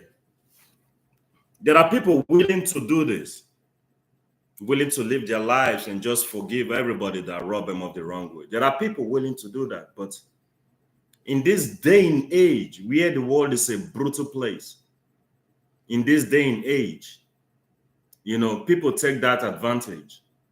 And that is why some people, they act and they live the way they do. People don't make it easy on them at all. Jesus Christ is saying 70 times 7 times. That's how you must forgive. You should be able to forgive 70 times 7 times. Which will mean there's no way you will ever, be able to forgive everybody and still have some you can't forgive. 70 times 7 times? That means everybody that actually robbed you of the wrong way, you got to forgive. Everybody. But think about it, if the whole world is like that, if the whole world is forgiving, is all loving, you know, see how, just imagine the kind of harmony and peace, you know, that will dwell, that will happen among people. The world is a brutal, mean, and nasty place, which is why people take advantage of that. There are people willing to be able to forgive. They are willing to live that life of forgiveness, put on that toga of forgiveness. There are people out there willing to do that. But just because some other people take advantage of that, you know, they drag them back into sin. May God have mercy on all of us. For real. We carry on. Verse number 23. Therefore is the kingdom of heaven likened unto a certain king, which would take account of his servant. And when he had begun to reckon, one was brought unto him, which owed him 10,000 talents. But for as much as he had not to pay, his Lord commanded him to be sold, and his wife and children, and all that he had, and payments to be made.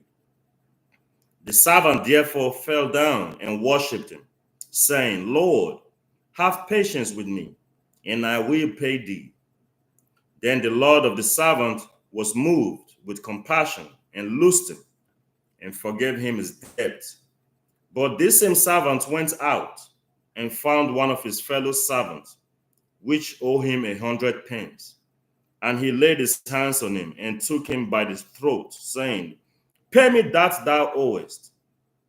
And his fellow servant fell down at his feet, and besought him, saying, Have patience with me, I will pay thee all. And he would not, but he went and cast him into prison, till he should pay his debt. So when his fellow servants saw what was done, they were very sorry, and came and told unto their Lord all that was done. Then his Lord, after all that had called him, said unto him, O thou wicked servant, I forgave thee all thy debt, but thou desirest me, because thou desirest me. Should not thou also have that compassion on thy fellow servant, even as I have had pity on thee?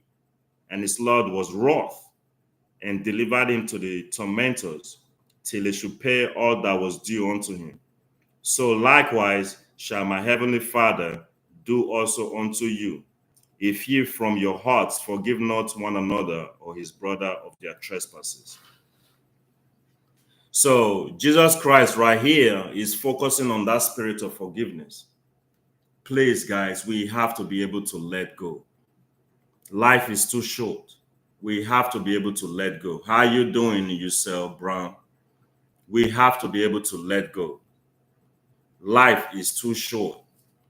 You know, if you're able to forgive, you will sleep better. You will perform better.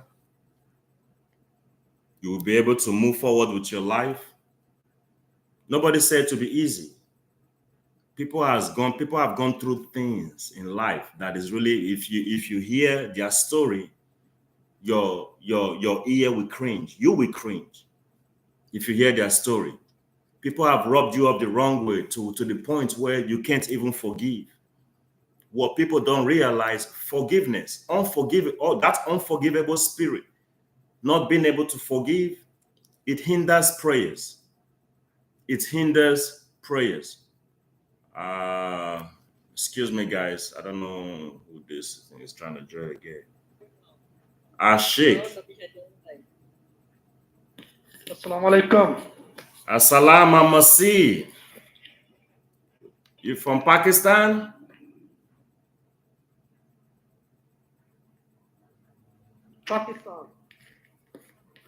Pakistan. That's amazing.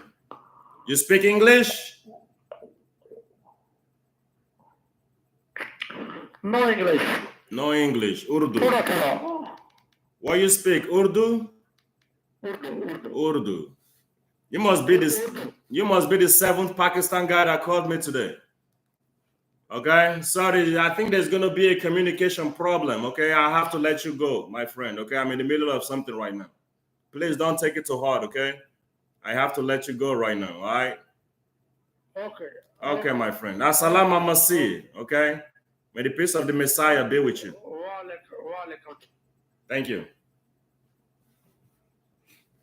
Okay, we carry on. So he made the example. He's liking the kingdom of God, you know, as a kingdom ruled by a king, and one of the servants, you know, was owing the king money, his wages.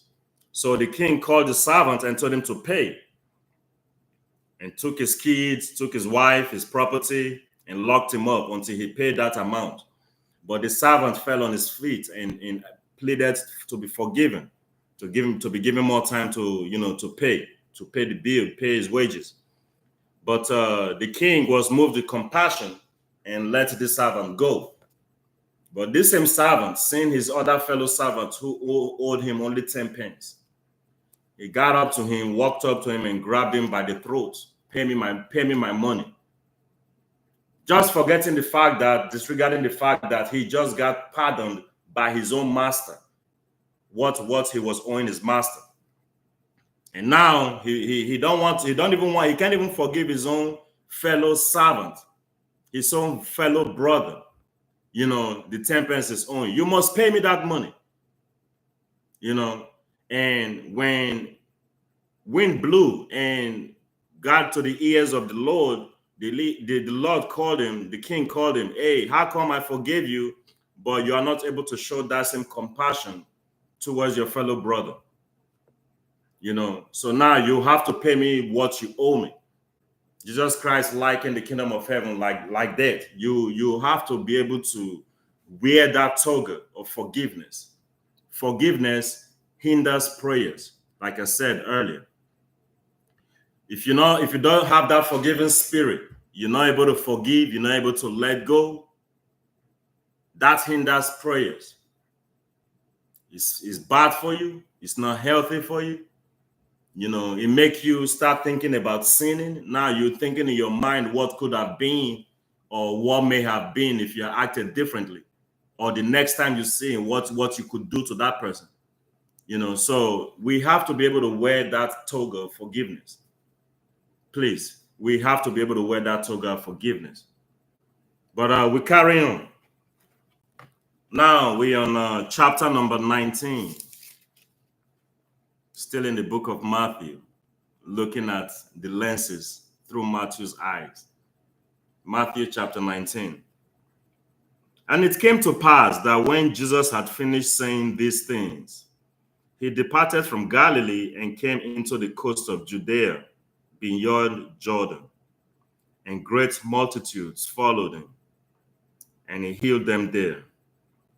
The Pharisees also came unto him, tempting him, and saying unto him, is it lawful for a man to put away his wife for every cause?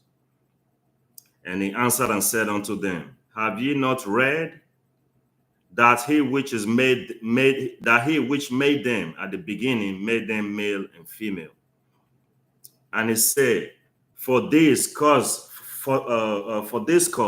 shall a man leave his father and mother, and shall cleave to his wife, and they twain shall become one flesh. Wherefore there are no more twain, but one flesh. Twain means two. The father and the mother, the son will leave his father and his mother and cleave to his wife. And the two shall not become two no more, they shall become one flesh. Just like what people don't realize, even in the Old Testament, when Adam was created, the book of Genesis said God called Adam and Eve together as Adam. Eve is just a name that Adam gave his wife later on. But Adam and Eve together is called Adam. They are both Adam. But we carry on. Wherefore, there are no more two, but one flesh. What therefore God hath joined together, let no man put asunder. They said unto him, Why did Moses then command to give a writing of divorcement and to put her away? He said unto them, Moses, because of your hardness of your hearts, suffered you to put away your wives. But from the beginning it was not so. And I say unto you, whoever shall put away his wife, except it be for fornication, and shall marry another, committed adultery. And whosoever marrieth her which is put away, doth commit adultery. Let's take a little pause right here, see what's going on. So God does not honor marriages other than your first one. Your first marriage is what is being honored by God. God will honor your first marriage. If you divorce your wife, or for the sake of fornication or for anything else, Jesus Christ here is saying he does not honor that. Everything else, if you make her go marry somebody else, she's in adultery. If you divorce her and you go marry somebody else, you are in adultery. It doesn't matter if you get married again in paper, both of you are in adultery. So they asked him, why did Moses allow us to divorce our wives when Moses was around? And he said, because of the hardness of your heart. Moses actually suffered you guys to do that, but in the beginning it was not so. God who made them man and woman, male and female. And they both will become one flesh. So what God has joined together, let no man separate. Let no man put asunder. What a powerful statement. We carry on. I told you guys, Matthew is meat. This is spiritual meat. It's spiritual food. But we carry on. Verse number 10. His disciples said unto him, if in the case of the man be so with his wife, it is not good to marry. But he said unto them, all men cannot receive this saying, save they whom it is given. For there are such eunuchs, which were so born from their mother's womb. And there are some eunuchs which were made eunuchs of men. And there be eunuchs which have made themselves eunuchs for the kingdom of heaven's sake. He that is able to receive it, let him receive it. Wow. Wow. Wow. You guys realize what just happened here? Jesus Christ is saying, yes, it is better not to marry at all. But not everybody has that spirit. Not everybody can handle it. Paul was another person who preached celibacy too. Don't get me wrong, man. We are born. That's what we are. If Jesus Christ is saying right here, if you know you can't, live that kind of life, get married. That way you don't burn. Because do it right here, right now. Enjoy your wife right here, right now. You'll become one flesh. Do it all. Because you're not going to be able to do that up there. You're not. Heaven is not a pimp house. Do whatever you got to do right now here on earth. It is better for you to stay single.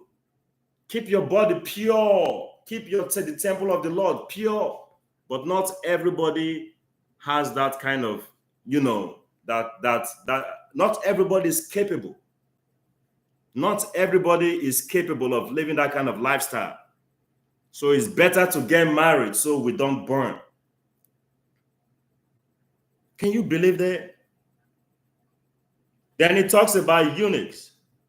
Eunuchs are people who are unable to perform. Here, there are 3 different types of eunuchs that is mentioned. The first one is saying eunuchs that are born that way, people that are born that way. The second category is eunuchs that were made eunuchs. Then way back in the day, kings will have these concubines, or they have their wife, a queen. She will have servants who are male servants to prevent the king from worrying about the queen having to sleep with one of her servants I know it's really brutal, but way back in the day, they usually castrate them. You know, they cut it off. You know, if you know what I mean. And you know, I mean, they, you know, you heal, but they won't be able to do anything. Basically, you know, they won't be able to perform. They won't be able to. They don't get aroused. Yeah, that's the word. They don't get aroused. You know, so there are people who are made that way. There are people who are born that way, and there are people who made themselves that way. You know, like especially with giving with like priests. You know, I understand is part of the church doctrine where you have to be able to give something in return, that sacrifice or being celibate. You know, and I also heard they can reject you. You know, taking that priestly role if you don't have anything to offer in return. Say you have an accident and you are paralyzed from the waist down. You know, nothing down there work. You know, how you doing, yourself? Say you are paralyzed from the waist down, nothing down there works. You know, they will reject you accepting that priestly role because you don't have anything else to offer as sacrifice. You know, being a priest is a calling, but not everybody is capable. Yeah, Jesus Christ is mentioning these three types of eunuchs. Those that are born that way, they are born, they don't get aroused. You know, they can't do anything with somebody else. They don't get aroused at all. There are people who are born that way. There are also people who are made eunuchs. I gave you the example of the king and his queen. The queen has her own servants who are male figures, and sometimes it's a tradition, a customary for them to uh, uh, uh, castrate these servants of the queen because they spend more time with the queen. You know, it's just another way for the king to be, you know, on the safe, if you will, on the safe side, on a, you know, not thinking about anything could happen. And the third category Jesus Christ mentions are people who make themselves eunuchs. You know, people like priests. You know, even way back in the day, you know, in the Jewish tradition, you know, usually these priests they have to consecrate themselves. They have to, you know, they have to be spiritually pure to be able to enter the temple. You know, before they are able to perform those sacrifices. So those are the three type of eunuchs that is being stated right here. But Jesus Christ is saying it is better to be a eunuch or live your lifestyle as a eunuch, you know, not being aroused by anything. But not everybody is capable of that. I myself am one. We are born. We are men. You know, we burn. You know, so it's better for us to get married. Jesus Christ said, "Get married," and that way you and your wife, you can, you know, tear the house up however you want. Do it right here, right now, because you won't be able to do it up there. Which is why God honors marriage. He honors your first marriage. If you divorce your wife and you try to go somewhere else for whatever reason, your second marriage is not honored by God, and you are in sin, in adultery. Same thing with the wife. Whoever divorced and now is in a different relationship, that relationship is not honored by God. You know, so look before you leap. Look before you get married. Spend time with the person. Get to know the person. Don't just jump into it because you will be the one living with this person for the rest of your life. Nobody else is going to live the married life with you. You know, you should be able to know the person both inside and out. You know, to say yes, this is who I want to spend the rest of my life with. Marriage is a beautiful thing. You know, it is unfortunate that right now it became a new norm now. Is oh, married life. You got to understand, God honors marriage. Marriage is supposed to be something sacred. Marriage is because it's a union. The husband and the wife become one. It's a union. That's what marriage is. God honors marriage, but you have to be able to spend time with that person, know the person, know that they are the one for you. You know, and because if you do divorce or end up divorcing, whichever relationship you end up with, or if you marry again, God does not honor that or that, any of that. Your first marriage is already honored by God. God says it's disgusting for you to be in adultery. Make you divorce your wife because you want to be with somebody else. That is repulsive. That's what Jesus Christ is saying right here. How you doing, Charlie? But we carry on.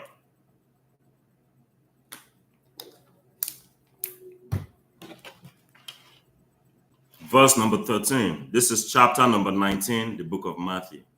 As you can see, we're going really slow. You know, we're going doing the breakdown. And whatever we come across, anything that needs to be broken down, we break it down. But we have to go slow. That way we understand what we are reading. That way we know what we are reading. That way, you know, the Spirit can actually break down the words, you know, understand the situation, what is going on, and see why a word is used as opposed to other words. So we have to go really slow. We don't just read the Bible because we want to read the Bible. It don't make no sense to read without understanding what you're reading. You still have to, you know. So verse number 13. Then were they brought unto him little children, that he should put his hands on them and pray. And the disciples rebuked them. But Jesus said, Suffer little children, and forbid them not to come unto me, for of such is the kingdom of heaven. And he laid his hands on them, and departed thence. And behold, one came and said unto him, Good master, what good thing shall I do that I may have eternal life? And he said unto him, Why callest thou me good? There is none good but one, that is God. But if thou wilt enter into life, keep the commandments. He said unto him, Which? Jesus Christ said, Thou shalt do no murder, thou shalt not commit adultery, thou shalt not steal, thou shalt not bear false witness, honor thy father and thy mother, and thou shalt love thy neighbor as yourself. The young man said unto him, All these things I have kept from my youth up. What lack I yet?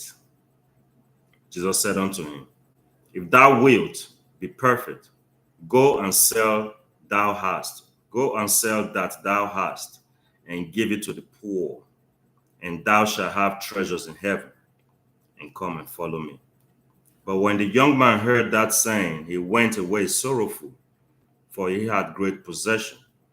Then Jesus said unto the disciples, Verily I say unto you, that a rich man shall hardly enter into the kingdom of heaven. And I say unto you, it is easier for a camel to go through the eye of a needle than for a rich man to enter into the kingdom of God. Wow. Wow. Wow. First of all, let's start with verse number 17. The guy came up to him and said,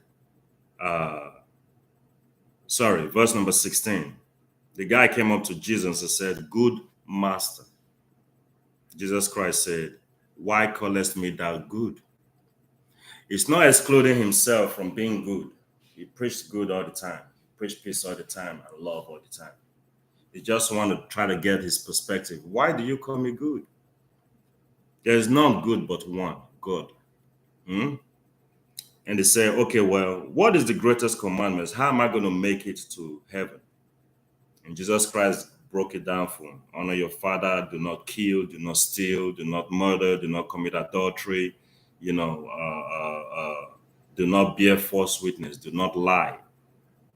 And the guy said, yeah, I've kept all this. I've kept, is there anything I lack? I've kept all this. I've lived my life,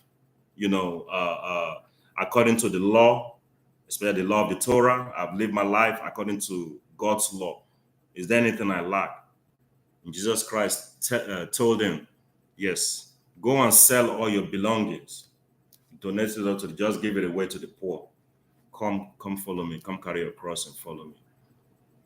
So I get how the guy got sad, for he had great possessions. So hearing that from Jesus Christ alone, that is why Jesus is saying right here, I tell you guys, it is very hard for for the rich to enter the kingdom of God. Why? Because they are focused on the materialistic world. They are focused on this materialistic world. He had already said before, make treasures in heaven. Store up your treasures in heaven, because where your heart is, there, where your treasure is, that's where your heart will also be. If your heart is here on earth, the earth is binding upon you. You're going to only think about these earthly things. You're going to only think about what could benefit you here on earth. You're going to only think about earthly riches, basically.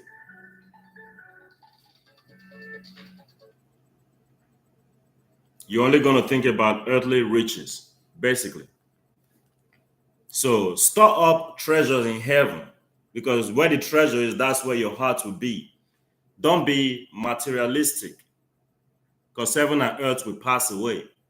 Riches and wealth will pass away. You got to understand, even that riches is given to you by God. If you seek the kingdom of God first, all this shall be added unto you. All this shall be added unto you. We carry on.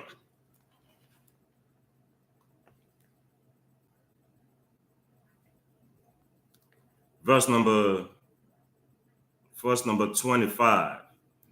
And when the disciples heard it, they were exceedingly amazed, saying, who then can be saved? But Jesus beheld them and said unto them, with men this is impossible, but with God all things are possible. Amen. Amen. Then answered Peter and said unto him, behold, we have forsaken all, and we followed thee. What shall we have therefore? And Jesus said unto them, verily I say unto you, that ye which have followed me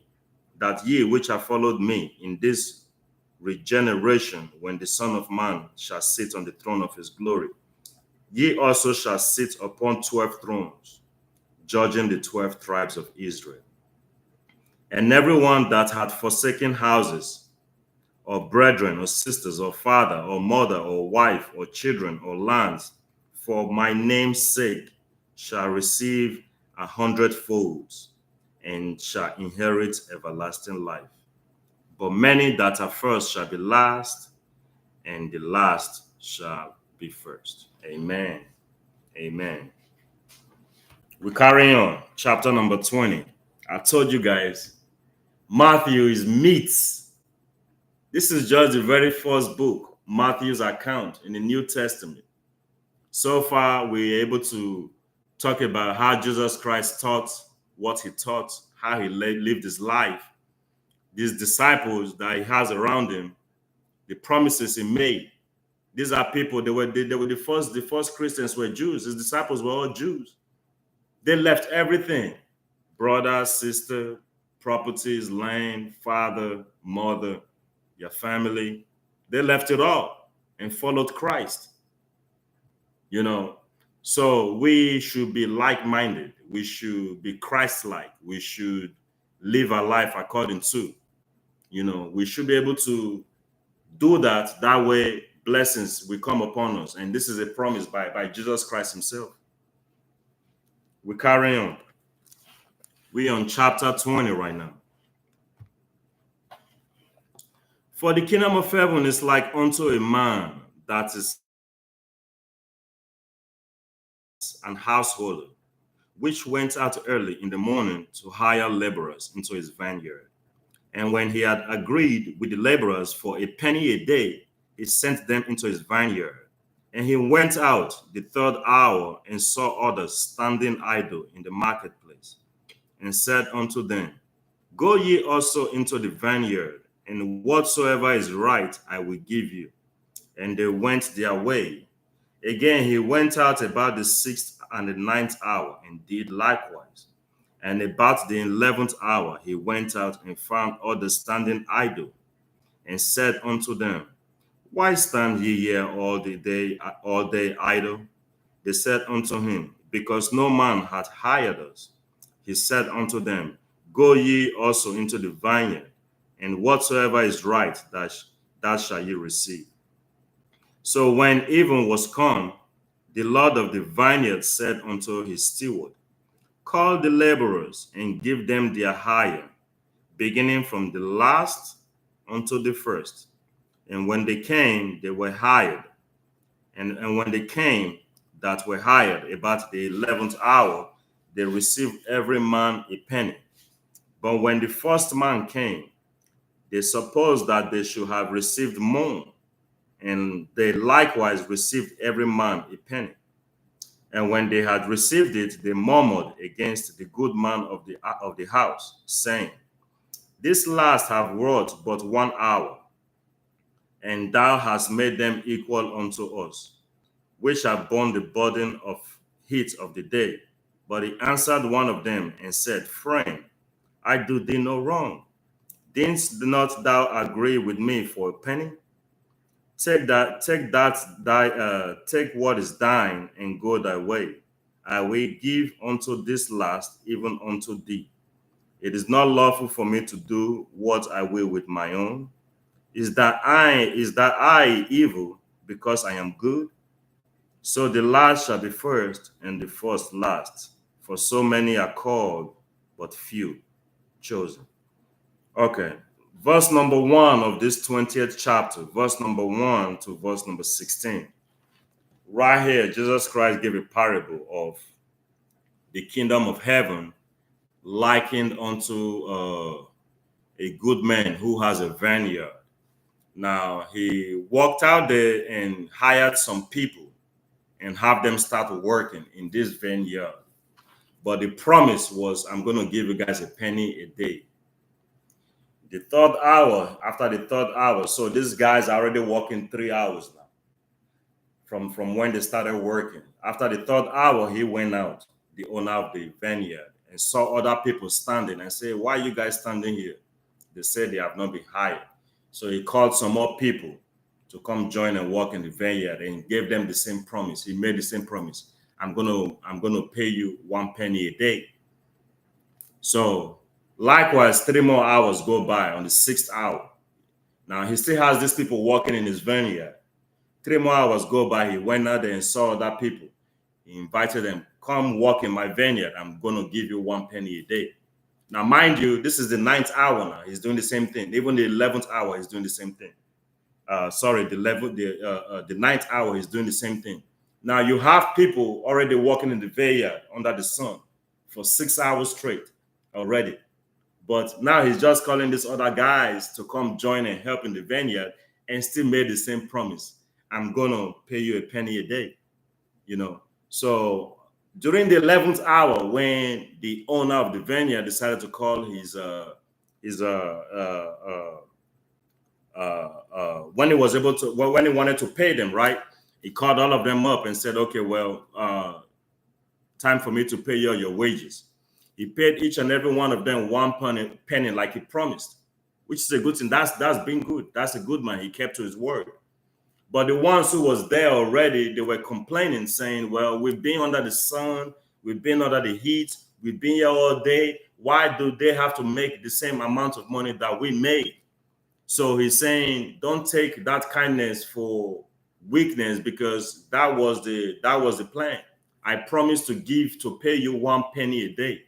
So you can't come now and say, I'm not a good master, because that was the contract. That was the plan. So are you saying this, with your looking at me with that evil eye, just because I am good? I've paid you your wages. Go your way. What I promised you was 1 penny a day. Just like I promised the ones who only work 3 hours, 1 penny a day. So he kept to his word. And that is what Jesus Christ is trying to explain right here. But we carry on, all right? And Jesus Christ, going up to Jerusalem, took the 12 disciples apart in the way and said unto them, Behold, we go up to Jerusalem, and the Son of Man shall be betrayed unto the chief priests and unto the scribes, and they shall condemn him to death. And they shall condemn him to death. And shall deliver him to the Gentiles, to mock and to scourge and to crucify him. And on the third day he shall rise again. Then came to him the mother of Zebedee's children with her son, worshiping him and desiring a certain thing of him. And he said unto her, What wilt thou? She said unto him, Grant that these my two sons may sit, the one on the right hand and the other on the left, in thy kingdom. But Jesus Christ answered and said, Ye know not what ye ask. Are ye able to drink of the cup that I drink of, and to be baptized with the same baptism that I am baptized in? They say unto him, We are able. And he said unto them, Ye know not what ye ask. Ye shall drink indeed of my cup and be baptized with the baptism that I am baptized with. But to sit on my right hand and on my left is not mine to give, but it shall be given to them for whom it is prepared of my Father. And when the 10 heard it, they were moved with indignation against the two brethren. But Jesus Christ called them unto him and said, Ye know that the princes of the Gentiles exercise dominion over them, and they that are great exercise authority upon them. But it shall not be so among you, but whoever will be great among you, let him be your minister. And whosoever will be chief among you, let him be your servant. This is another reason why also Jesus Christ washed their feet, to let them know, you have to humble yourself to be able to be exalted, How you doing, user? How you doing, Elizabeth? You have to humble yourself to be exalted. We carry on. Verse 28, even as the Son of Man, not come to be ministered unto, but to minister. He's saying he didn't come to be served, but to serve, basically, and to give his life as a ransom for many. And as they departed from Jericho, a great multitude followed him. And behold, two blind men sitting by the wayside, when they heard that Jesus Christ passed by, cried out, saying, Have mercy on us, O Lord, thou Son of David. And the multitude rebuked them, because they should hold their peace. But they cried the more, saying, Have mercy on us, O Lord, thou Son of David. And Jesus Christ stood still and called them and said, What will ye that I shall do unto you? And they said unto him, Lord, that our eyes may be opened. So Jesus had compassion on them, and he touched their eyes, and immediately their eyes received sight, and they followed him. Amen. That's chapter 20. We're going to go with chapter 21 later on when I go back live again. As you can see, the book of Matthew is nothing but meat. We are almost to the end right now. We're still going to keep going. We're going to keep reading. I have a little errand to run, so I'll come back again and go live again later on. But we're going to start from chapter number 20 when we go back live again. Thank you so much for whoever was here, however little you stayed, hopefully I didn't offend nobody, and hopefully maybe next time, I get some more people who want to come up and share their opinion. It was a good live stream today. I spoke to a couple of guys. I spoke to a couple of Muslims, most especially. Although we may differ in a lot of areas, I still respect Muslims. They have that passion, about what they do, about their Quran, their God, or whatnot. So I wish we have more Christians, anyways, who are zealous enough, for the faith.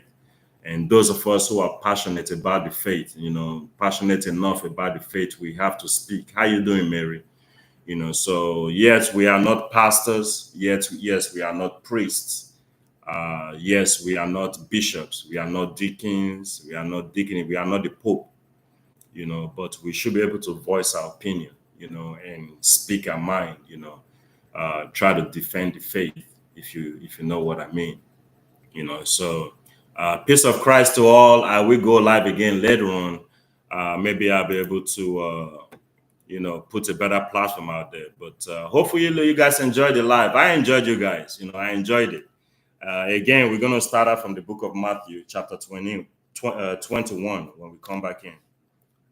Glory to the Father, glory to the Son, glory to the Holy Spirit. May the peace of Christ be with you guys. Amen. So let's cut this off. Then YouTube, we can end the stream right here too. It's like I didn't put my thumbnail there. I will try to do that later on.